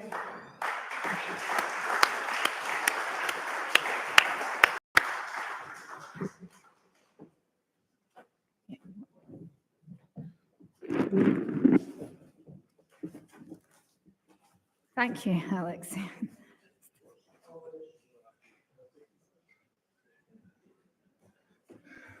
Well done, Tony. What a trooper. Welcome to Tony Ozey. Yes. Yeah, first of all, I would like to thank the chair, and good afternoon, conference. Yeah. Good afternoon. Yes. My name again is Tony Ozey, representing the African Court for Alba. This motion is quite very important for us because it's been a long time we've been seeking to incorporate this or to ask this through our party, Alba. And the heart reach of Scotland. Crucial tips 3 lies in the shared commitment and inclusivity, diversity and social justice. However, we acknowledge that no society is immune to the shadow of racism, which can persist as blinds on our collective progress. Racism impacts in Scotland resonate far beyond its geographical borders. It corrodes the very fabric of our diverse society, fracturing communities and stunting the potentials of countries' individuals. The countless individuals, I meant to say, sorry. So indigenous presence manifests in disparity in education, employment, healthcare, and social opportunities. Perpetuating inequality, Scotland, like any other nation, must confront these issues head-on, recognizing that dismantling racism isn't just moral imperative, but an essential step towards harnessing the full potentials of multiculturalism. To combat racism in Scotland, collective actions is crucial.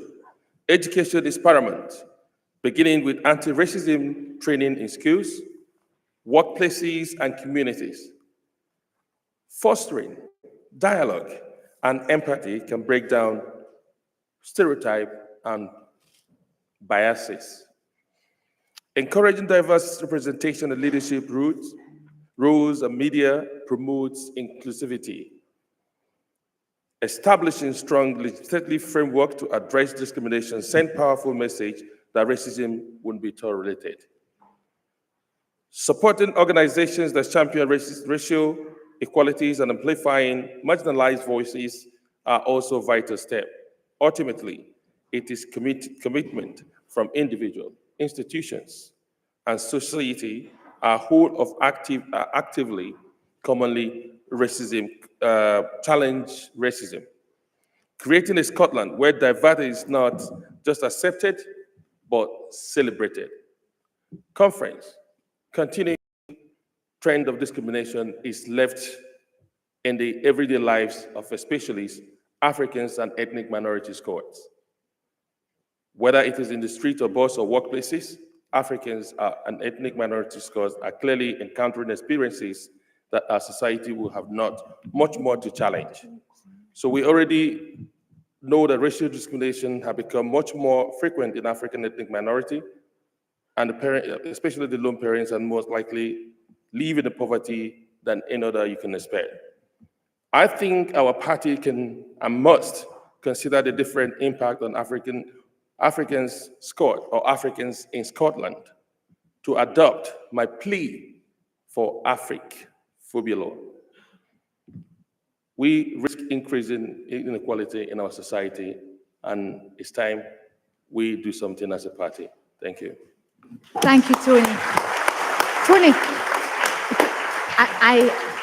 I have grave misgivings about your attempt to alight the stairs with crutches. Party leader will take you around the other side if that's okay. You can have your own personal escort. You're most welcome, Tony. With that, I invite Raymond, who's going to give me the correct pronunciation of his surname, to which I fear I have not done justice. Dijkstra. Welcome, Raymond. Thank you. Good afternoon, conference. I'm honored to be speaking to you today, but I'm sad at the same time that we still in this day and age need to speak about doing something against racism, that we still need to fight the cancer that is racism.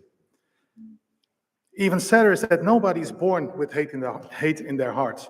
Nobody is born with the thought, well, let's just talk down to any entire race, background, or faith. Nobody.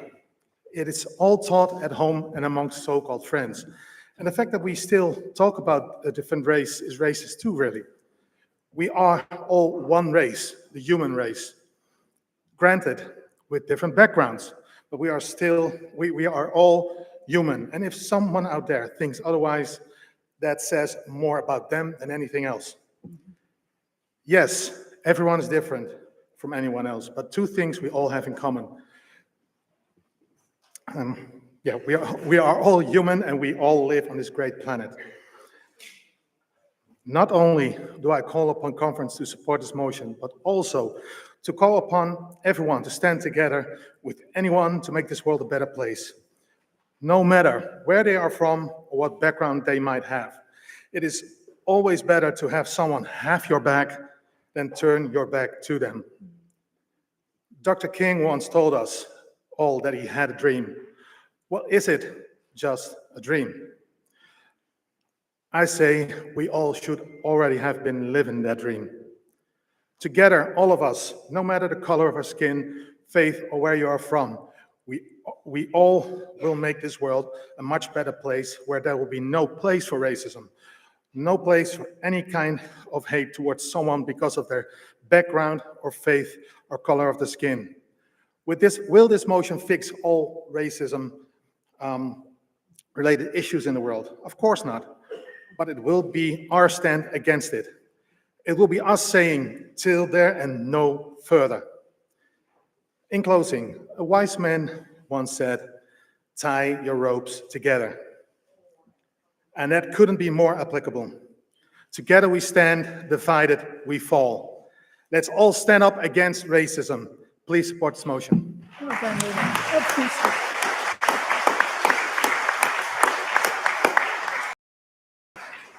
Thank you, Raymond. Our next speaker is, and forgive me if I pronounce it wrong, Lila Ndazia? Is that correct? Yes. Thank you. Welcome, Lila.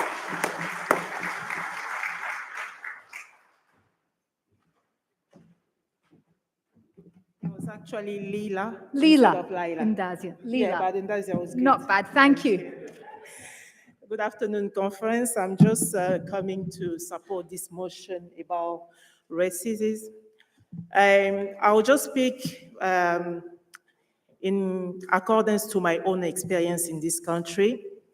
I've been here since 2004, and I can assure you Scotland is the best country in this world. I've been supported along the whole, if I can say, through the different stages of my life by the Scottish policy in terms of education. And until now, I have a good job, but we still need to work on some things, which is racism. And as I've listened to all the previous speakers, and even Mr. Alex Salmond, who emphasizes on a society for peace and justice. And where there is the racism, there is no justice. And that's why all of us need to work on that. And I'll just talk a bit about the experience that I had in terms of recruitment in the employment area. That's where you will see it, because myself have been through it. Where I'm working, when I applied, they refused. And then 3 weeks or 4 weeks later, they called me to tell me that they're taking me as a preferred candidate. And up to now, I never asked them why for the first time they refused, but thank God I'm just working. But even being inside the office, I've been through a lot of challenges, which I find unfair, because I have the skills, I have the qualification, I have the experience. I really push myself hard to get to that level. Can you imagine? I've studied in this country, but I had someone in the office asking me if I know how to use Excel or Word, Office, how do you say it? The IT stuff is not really what stuff. Yeah. But can you imagine? We use that at school everywhere. So when I had that question, I was like, what's this? Why I'm giving this example is just to show you that sometimes people do it is like themselves, they don't realize that it's actually a discrimination by doing like having some behavior. That's why I want to encourage all Scottish people, including us Africans, Asian, to work toward a inclusive society where people feel respected and appreciated as well, because I believe that we all can contribute to the best of Scotland. So that's why I'm asking the conference and everyone in here to support this motion, because it's so crucial for the future of our children. My son was born in here in 2006, and I don't want him to go through what I've been through. And it's the same for all families, Africans, Asians, everybody in this country. We all deserve the same treatment. So please vote for this motion. Thank you very much. Thank you very much indeed, Leila. The speaker is Eileen Spence with the remit back. Do you have a seconder, Eileen, for your remit back? I'll take a seconder from the floor. Thank you very much indeed. Eileen Spence will be followed by Alex Salmond, who will speak against the remit back. Eileen Spence.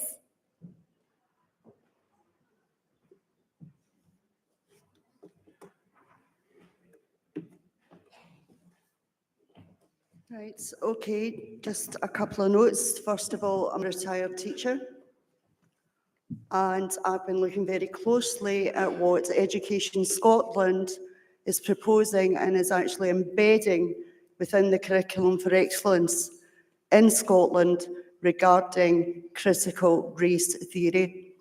And it is one of the most vile, divisive, horrible things I have ever come across since I first started educating my children in this country in 1984 and finished educating them in 2018. The reason why I'm asking this to be remitted back is not because I'm against what has been proposed about racism. Racism is dreadful, right? And I acknowledge that. However, it's getting rejected in America. I've got white friends who adopted 4 black children from Haiti. And in amongst these proposals from Education Scotland is that these children will be told that their white parents have got to get rid of their unconscious bias. That is absolutely disgraceful. It's not on. We do not need to import failed policies from other countries. Education Scotland and SPADs from Scottish Parliament, right, from the SNP, sent over a whole load of people of America to learn about critical race theory. And what they have brought back is an utter disgrace. And we need to watch very, very carefully what they're putting into the curriculum for our children. In my opinion, and as an experienced teacher and as a mother of 10, small children don't care what colour you are. When they're out playing in the playground, they don't care if somebody's black, they don't care if somebody's white, they're just their pal, they're somebody they play with at school. You'll all have experienced this. The grandparents amongst you that are taking kids to nursery school, right? Now the thing is, I don't actually know if remitting it back is the right thing that I'm asking, for it to be done. But I think that we really need to look at this very closely, right, before saying, yeah, this is what we want to do. And I'm surprised that there was no discussion whatsoever about what Scottish Government has done and has embedded with the help of Education Scotland, right, within the Curriculum for Excellence right now, and it's just about to be launched. And 3 of the words that I have now begun to hate in the English language are equality, diversity, and inclusion. And I think the country would be a whole lot better if we get rid of every inequality, diversity, and inclusion person that works in all of the industries, because as far as I can see, they don't do very much about being equal, inclusive, or anything else like that. So I'm not quite sure about this. I'm not opposed to saying, no racism in Scotland, right? But I'm saying we really need to have a bit more discussion on this, right? And to the people who have come, the biggest respect to you, right? And I treat people as they find them, colourblind. My youngest son is going to marry a young woman of mixed race and very welcome into her family. I just hope they've got red hair like him, that's all. It's nice and curly. Right? So that's what I've got to say. Thank you. Thank you very much indeed. Thanks, Eileen. And I invite Alex Salmond to speak against the remit back. Alex. Right, Conference, I don't get to speak very often in normal debates, but since we're having one, I thought I'd intervene. When Ash and I went back with all the throng after her wonderful speech this morning, and we sat in the wee anteroom we've got for the speakers, her first words to me were, she said, your conference is much more diverse than the SNP conference.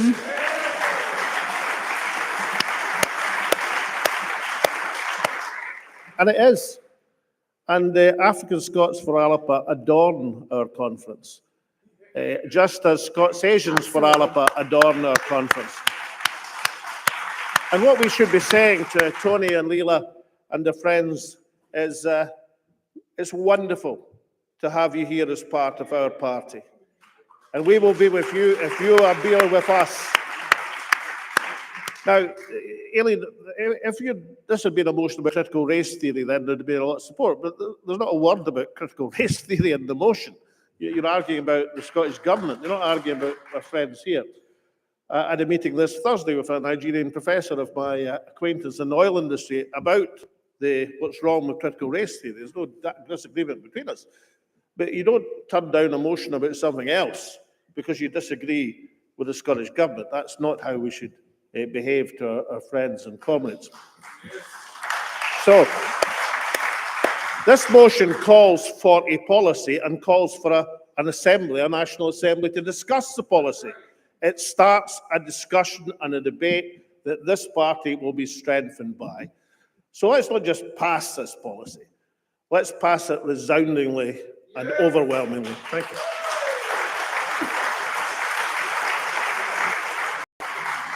Thank you, Alex. And no further cards in, so we're going to have our first vote of today conference. So passes at the ready. First of all, we'll vote relative to the remit back. All those in favour of the motion being remitted back, please raise your cards. All those against the remit back? The remit back falls. All those in favour of the motion, please raise your cards. All those against? I think unanimity. Well done. Thank you very much indeed.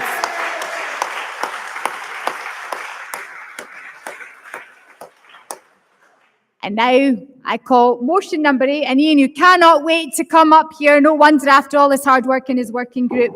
Establishment of a Unified Scottish Transport Authority. Motion number 8 on the agenda, to be proposed by the wonderful Ian Cameron and seconded by the equally wonderful Hamish Furnell.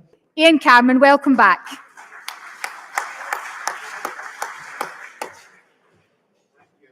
Alex, you were saying you don't get enough opportunity to speak. We'll put in a card and talk to us about the A96. Anyway, right. Good afternoon once again, conference. Now you might find this hard to believe, he said with a straight face, but I'm old enough to remember Beeching and his decimation of the railways in Scotland. But the reason I remember him so vividly is because my grandfather was enraged by it.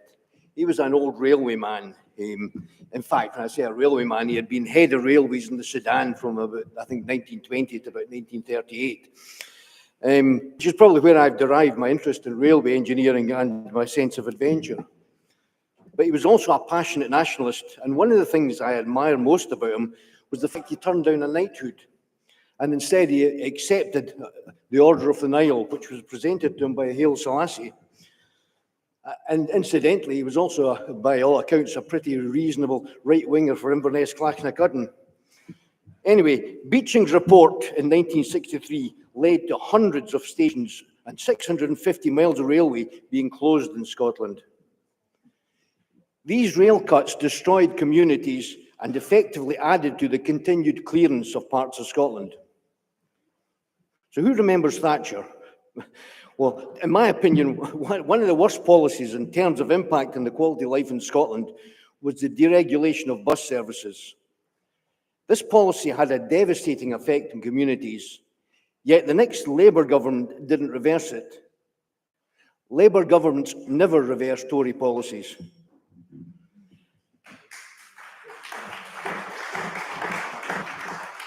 Deregulation in 1986 broke the link between local authorities and bus operators. Authorities lost control of routes, bus frequencies, the setting and collection of fares. Integration with other public transport modes was also weakened. Private bus companies bid for and took over the franchise for the provision of bus services in a particular area. They then cut the least profitable routes, leaving communities isolated.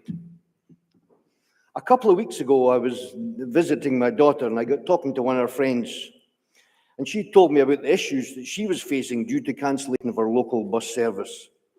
She lives in Whitecross, near Linlithgow, and this is her story. The community is being cut off by a lack of public service. Our kids get sent to Graham High School in Falkirk, yet our buses now only go to Madison or Linlithgow. Our doctor is in Polmont, yet our buses now only go to Madison or Linlithgow. We have no public transport after 6 p.m. Our villagers have to walk dangerous 60-mile-per-hour roads with no pavements to reach public transport or to make our way home from Linlithgow or Madison, which is the nearest we can get home. The community have now set up a petition. But this situation exists with bus services all over Scotland. And what is the solution? Well, as previously stated, we in the Transport Working Group are working on two platforms. One, a long-term strategy for the future of transportation in independent Scotland. And secondly, short-term priorities and practical solutions pressurising Scottish Government and local authorities to implement improvements.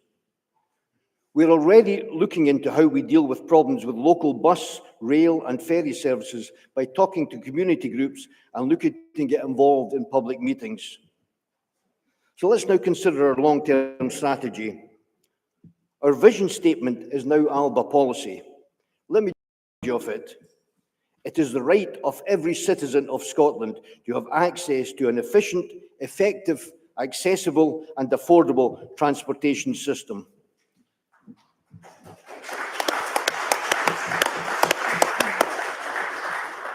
We are now looking to progress our long-term strategy by proposing the establishment of a single transport authority with responsibility for the management and development of roads, rail, marine ports and airports, aligned to a commitment to bring all areas of transportation in Scotland into public control.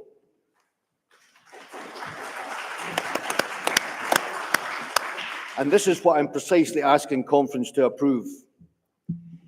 Key responsibilities would include governing the design, construction and management of major infrastructure projects, asset management and maintenance of all roads, drainage, rail, ports and airports. It would also have a remit to adhere to the vision statement to ensure that all communities were served and connected by an efficient, effective, accessible and affordable transportation system that is placed under public ownership. We in the Transport Working Group also need to work in cooperation with other Alba policy groups, such as land reform, particularly what we've just heard this afternoon, the land reform policies, the land reform proposals, and environmental groups.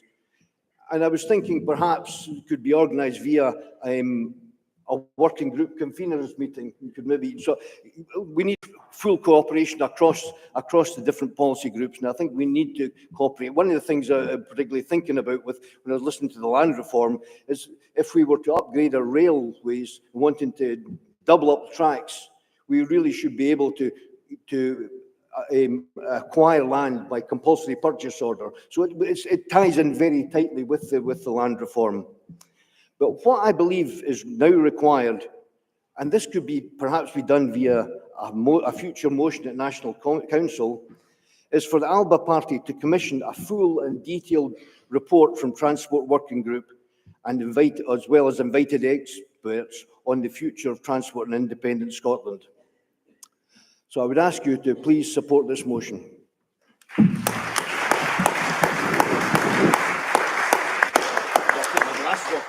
Yes. Whilst Hamish is coming up to the stage, thanks, Ian. Just you mentioned Whitecross, and Alex actually reminded me. I remember in 2014 campaigning just after the referendum in the run up to 2015, chapping some doors in Whitecross. One which was opened by a man in a Superman onesie, which was quite a sight to behold. I went in because independence mattered more to me than anything else. The point I'm going to make is, even at that point, 9 years ago, he was talking about being unable to pay his fuel bills. And it's an absolute shame that we've been able to do nothing about that in Scotland 9 years on. I hope he is well. And I'd like to invite Hamish Burnell to second the motion. Welcome, Hamish. Thank you very much. Good afternoon, fellow delegates. I was reflecting on how the Alba Party got to where it is today in terms of transport. We had a National Assembly where we discussed it and agreed to form a working group, co-convened by my good friend and Aberdeenshire colleague, Ian Cameron. We then brought forward from the working group a vision statement, which was approved by National Council, and of course the motion here today where we're asking Conference to take the next step. A model of policy development that only exists in this party, and we are grateful for that. Why does Scotland need a unified transport system? Because none exists. The vacuum created by the Scottish Government has once again led to Alba Party having to stand up and create that unified transport system that the people of Scotland so desperately need.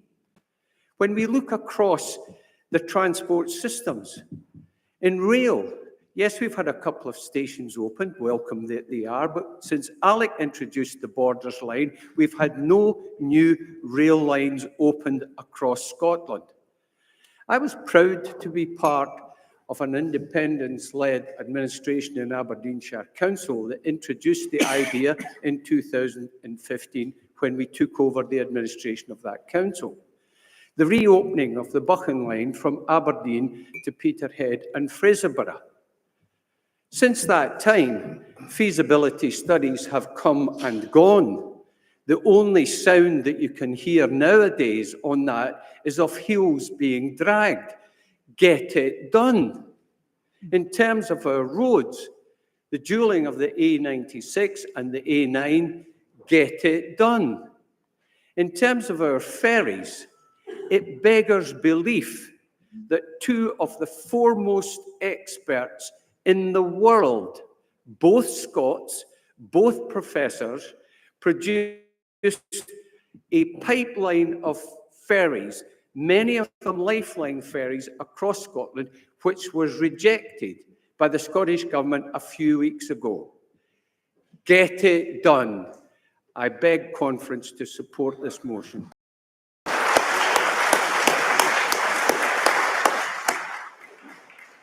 Thank you very much indeed. Hamish was, of course, the former Provost of Aberdeen and demonstrates why he was so, as he illustrates a model of policy development within the party. Thank you both very much to Ian Cameron and Hamish Furnell. There are no cards in against.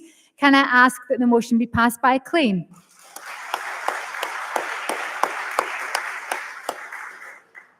We now move to motion number 9 on the agenda, brilliantly titled, brilliantly written, Poverty Kills, Independence is a Lifesaver, to be proposed by Alan Peachy, seconded by Leanne Turvitt, Mary Mackay and Jacqueline Kelty. First of all, Alan, welcome. Thank you, Chair. Conference. The Scottish Parliament has been good for Scotland. It has made a lot of radical changes over the years, but particularly during the Alex Salmond years. We saw tuition fees abolished, free prescriptions introduced. He removed tolls on bridges and properly funded local government to allow them to freeze the council tax for the duration of his leadership. Those are only some of the benefits that we received. However, due to being shackled to this union, he had to turn his attentions to the protection of the most vulnerable, from the draconian cuts brought in by Westminster, such as the bedroom tax. The Scottish Government did not have the powers to abolish the tax, so Alex mitigated its impact so no one in Scotland would suffer from it. Unfortunately, the current First Minister doesn't seem to have the same political will or the political backbone to safeguard our vulnerable citizens, as he is refusing to mitigate the new attacks on our vulnerable, such as the Rape Clause 2-child cap. We have children in hospitals in Scotland just now with rickets and malnutrition.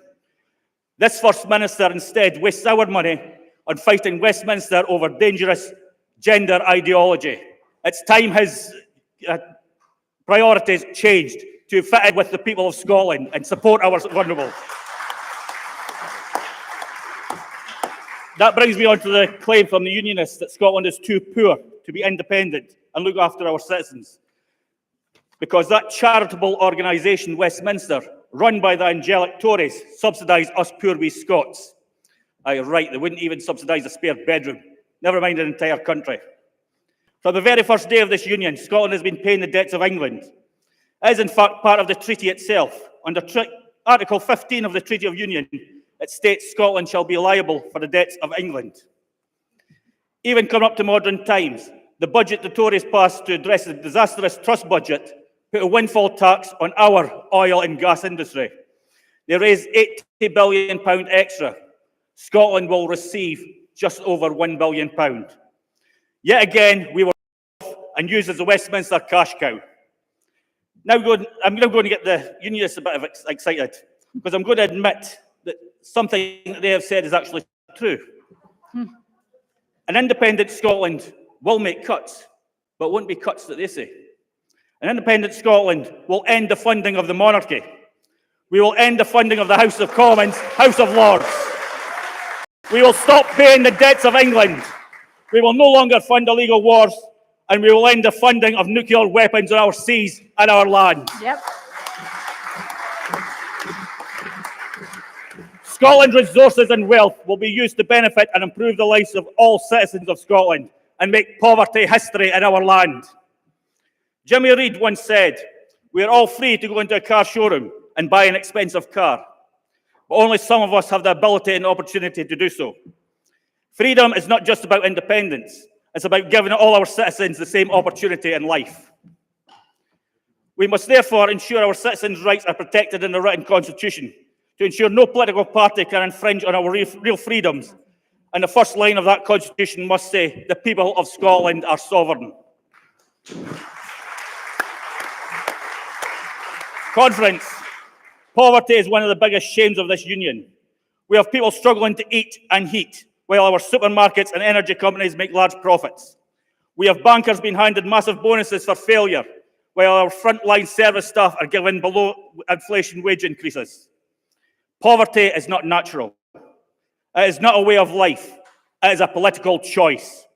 And they are able to make these political choices because those it affects are either not registered to vote or just don't vote, so they are no longer a threat to the political elite. The vote can be a powerful weapon if used properly, and that is when you vote for a candidate who is best qualified for the job and not the colour of rosette they are wearing. We must elect politicians who have the political will and the backbone to make the changes we need. And that political will must be to make independence of Scotland a priority, so we have the powers to end inequality and end the poverty of our nation. Scotland's future is always in Scotland's hands. Let's not let it slip through our fingers again. The SNP have made it clear they are not willing to unite the parties. So let's unite Scotland's Yes movement behind Alba. Together we will take our nation to independence and lift our citizens from poverty and give them back the hope that they lost so many years ago. Conference, I proudly move this motion. Great stuff, Alan. Great stuff. Great speech.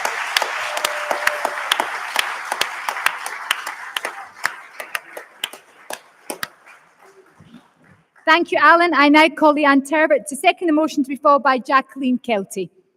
Leanne.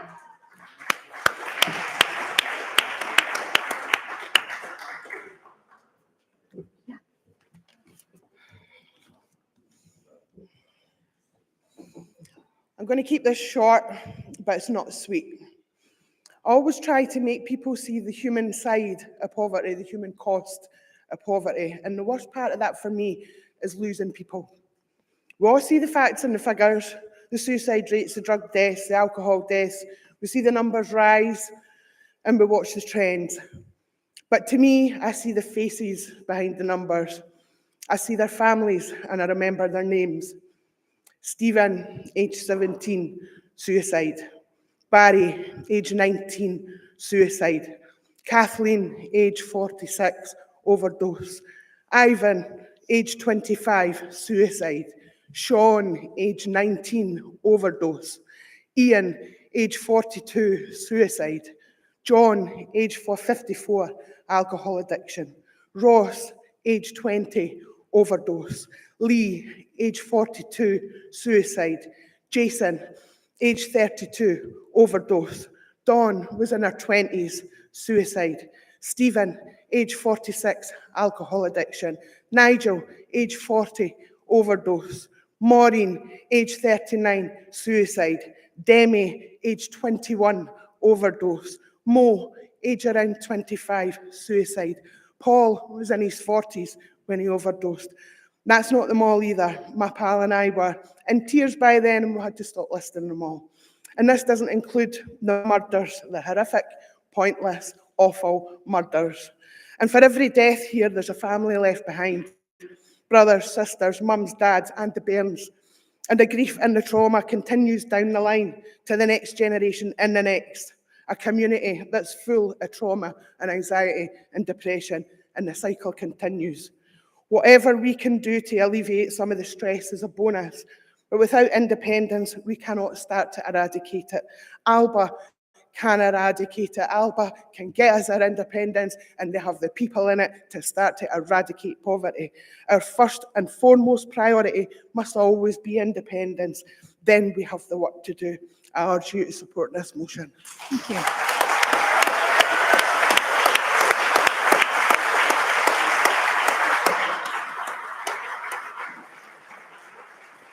Thank you, Leanne. I now call Jacqueline Kelty, who's going to speak. Oh, you're there. I wanted to read out your card. It was so much fun, but it's all right. Follow that conference. I've actually not spoken at a conference before, and a couple of people said to me, imagine them all naked, and I have to say that's not really helping me. I can't hear. But poverty does kill. But you know, before it kills, what it does is it ruins and it destroys your self-esteem, it just destroys your life chances, but it actually destroys society itself. There was a book a few years back called The Spirit Level, very highly researched book that showed that unequal societies with great disparities of wealth and income were less happy and less successful, and that included the ones who were doing well. But not only that, poverty is widespread. It's in the schemes. I came from a scheme.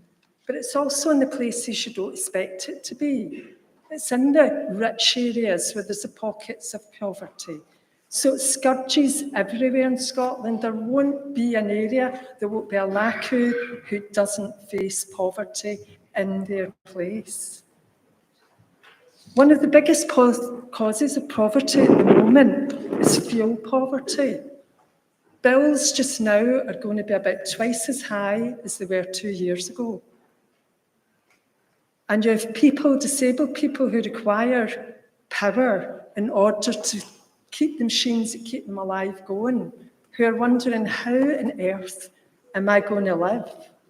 Because they can't afford to put those machines on. That is an abomination. Here we have a country that is the energy capital of Europe, and we have people too frightened to put the heating on, sitting in the dark, wanting summer to come back again.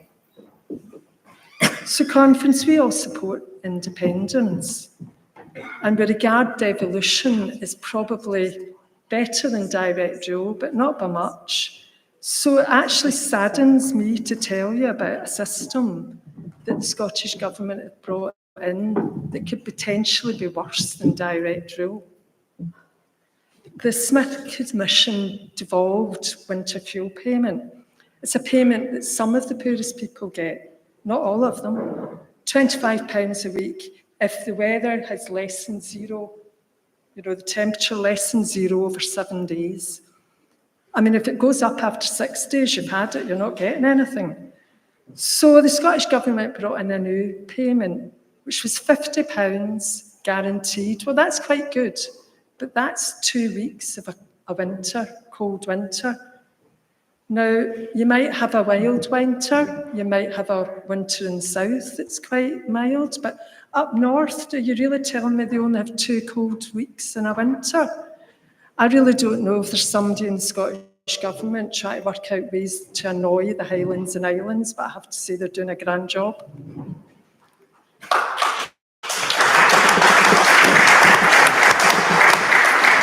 It's an absolute anathema to me that 2 supposed pro-independence parties, I don't know, maybe they're self-identifying, have brought in a policy that could potentially make some of the poorest people in this country worse off. What we should be asking them to do is pay something that ensures that nobody will be worse off under the new system. What we should be saying to them is, don't wait to February to give them their £50, give them at the beginning of the winter. Because people need that money in their pockets now, no months down the line when the bills are red. So, Conference, I ask you to urge us to tell the Scottish Government it's not actually good enough.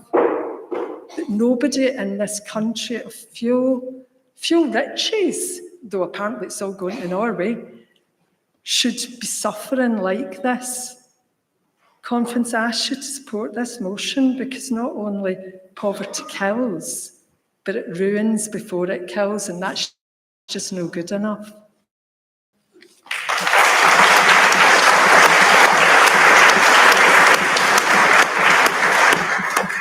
Thank you very much indeed, Jacqueline. Now, we've now reached 5 o'clock, and I wonder if I can ask Conference for the standing order so we can hear the final 2 speakers in this very important debate. Do I have your agreement to that?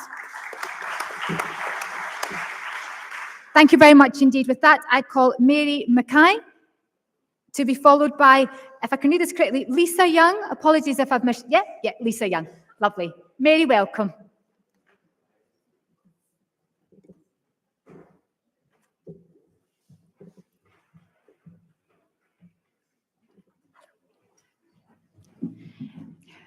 Hello, conference. I'm here and I've obviously got the privilege of putting forward my sort of opinion because I'm a delegate.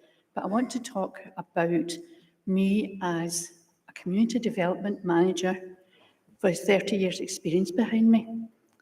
Poverty kills, but before poverty kills, it degrades, it robs hope from people, it deprives people of their self-esteem, it brings them down into the lowest sort of anguish that they feel they can't get out of, and eventually, for many people, they turn to addiction, they turn to suicidal thoughts, and there is very few stopgaps where people can actually intervene and support people within their communities. The 5-point action plan is what I want to talk about. It's great that we reaffirm our commitment to it, and it's great that we talk about poverty, but I would like to ask that the party, over the coming year, 15 months, looks at how we put some flesh onto the bones of the 5-point plan. If we don't do that, what are we going to offer the people of Scotland when it comes to how do we alleviate poverty? What is the roadmap out of poverty for a lot of people? This isn't lasting. I'm really not going to speak for two minutes. I've said what I want to say, and it is in support of the motion in general, but also calling attention to the necessity and the importance of looking at the 5-point plan, which is actually fantastic, and I fully support it, but we have to put flesh on the bones of it, and we have to sort of just saying we support it and how degrading poverty is. We have to actually make an offering to the people of Scotland at the next election on how we are going to start to build a country that gets them out of poverty. And that's all I want to say. So thank you. Thank you, Mary. Thank you very much.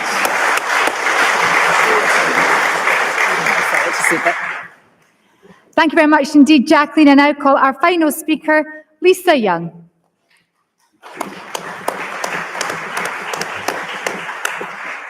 Who will speak in favour of the motion, I should add. Lisa. I didn't plan on getting up to speak today. This was very last minute, but I felt so compelled by this motion, how important it is. I'd like to tell you a wee story. Years ago, I was between jobs, and I went home one day and I opened the cupboards, and I had some crackers and a tin of coffee there, and that was it. So I phoned the local food bank and went down to see them.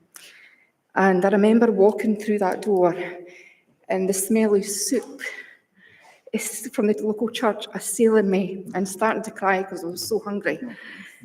And this lady came over, seen me in distress, and she says, "Are you okay?" She says, "Come through and speak to me." And she treated me like a human being because I was so ashamed that I'd let it get to this stage.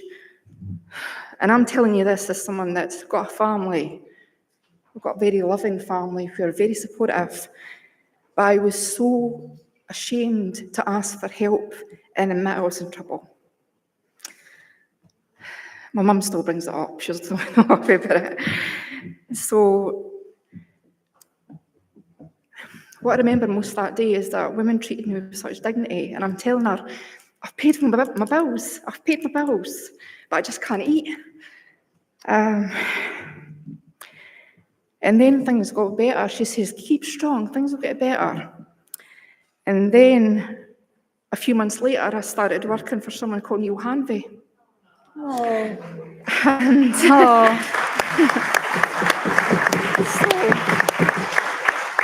there's not enough time to speak about how I feel for Neil. But there was, when Neil mentioned earlier on about us getting money back for constituents, when we get that money back from constituents, whether it's 50 quid, 100 quid, 300 quid, I feel it right here because I know how much of a difference that money can make. So when you're talking about your 5-point action plan, it's so important It's so important. It helps people have hope. And please support the motion, and thank you for listening to me.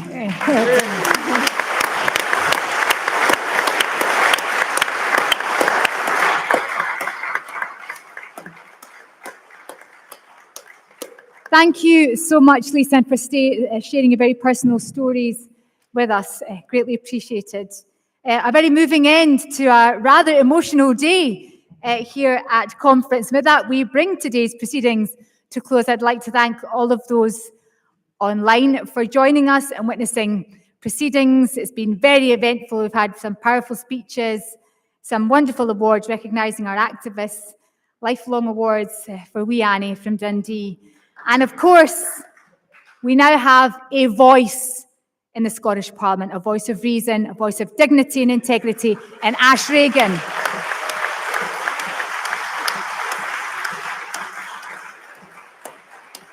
So I bring today's proceedings to a close with three messages.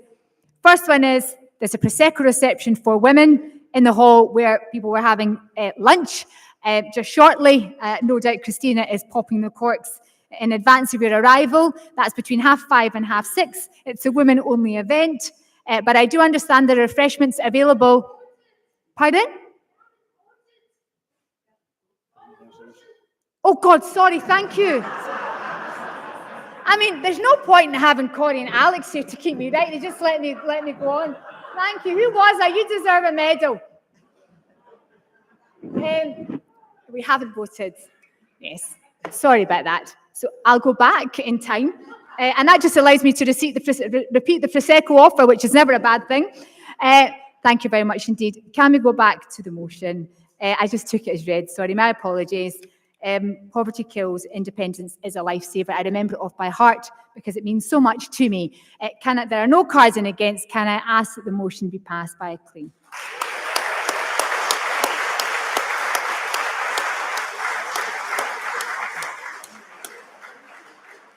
I thought you said you chaired hundreds of these things before. Did you think to prompt me? No, not at all. I don't like to interrupt. Yeah.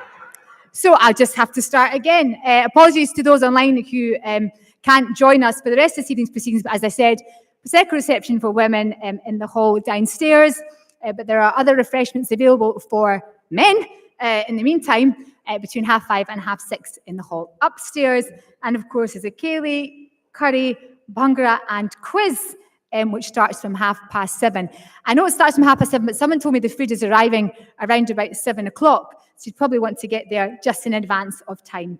With that, and my slight wee mistake at the end, I hope I've done the party service for the course of today. Look forward to seeing you tomorrow morning at 10 a.m. Thank you very much indeed.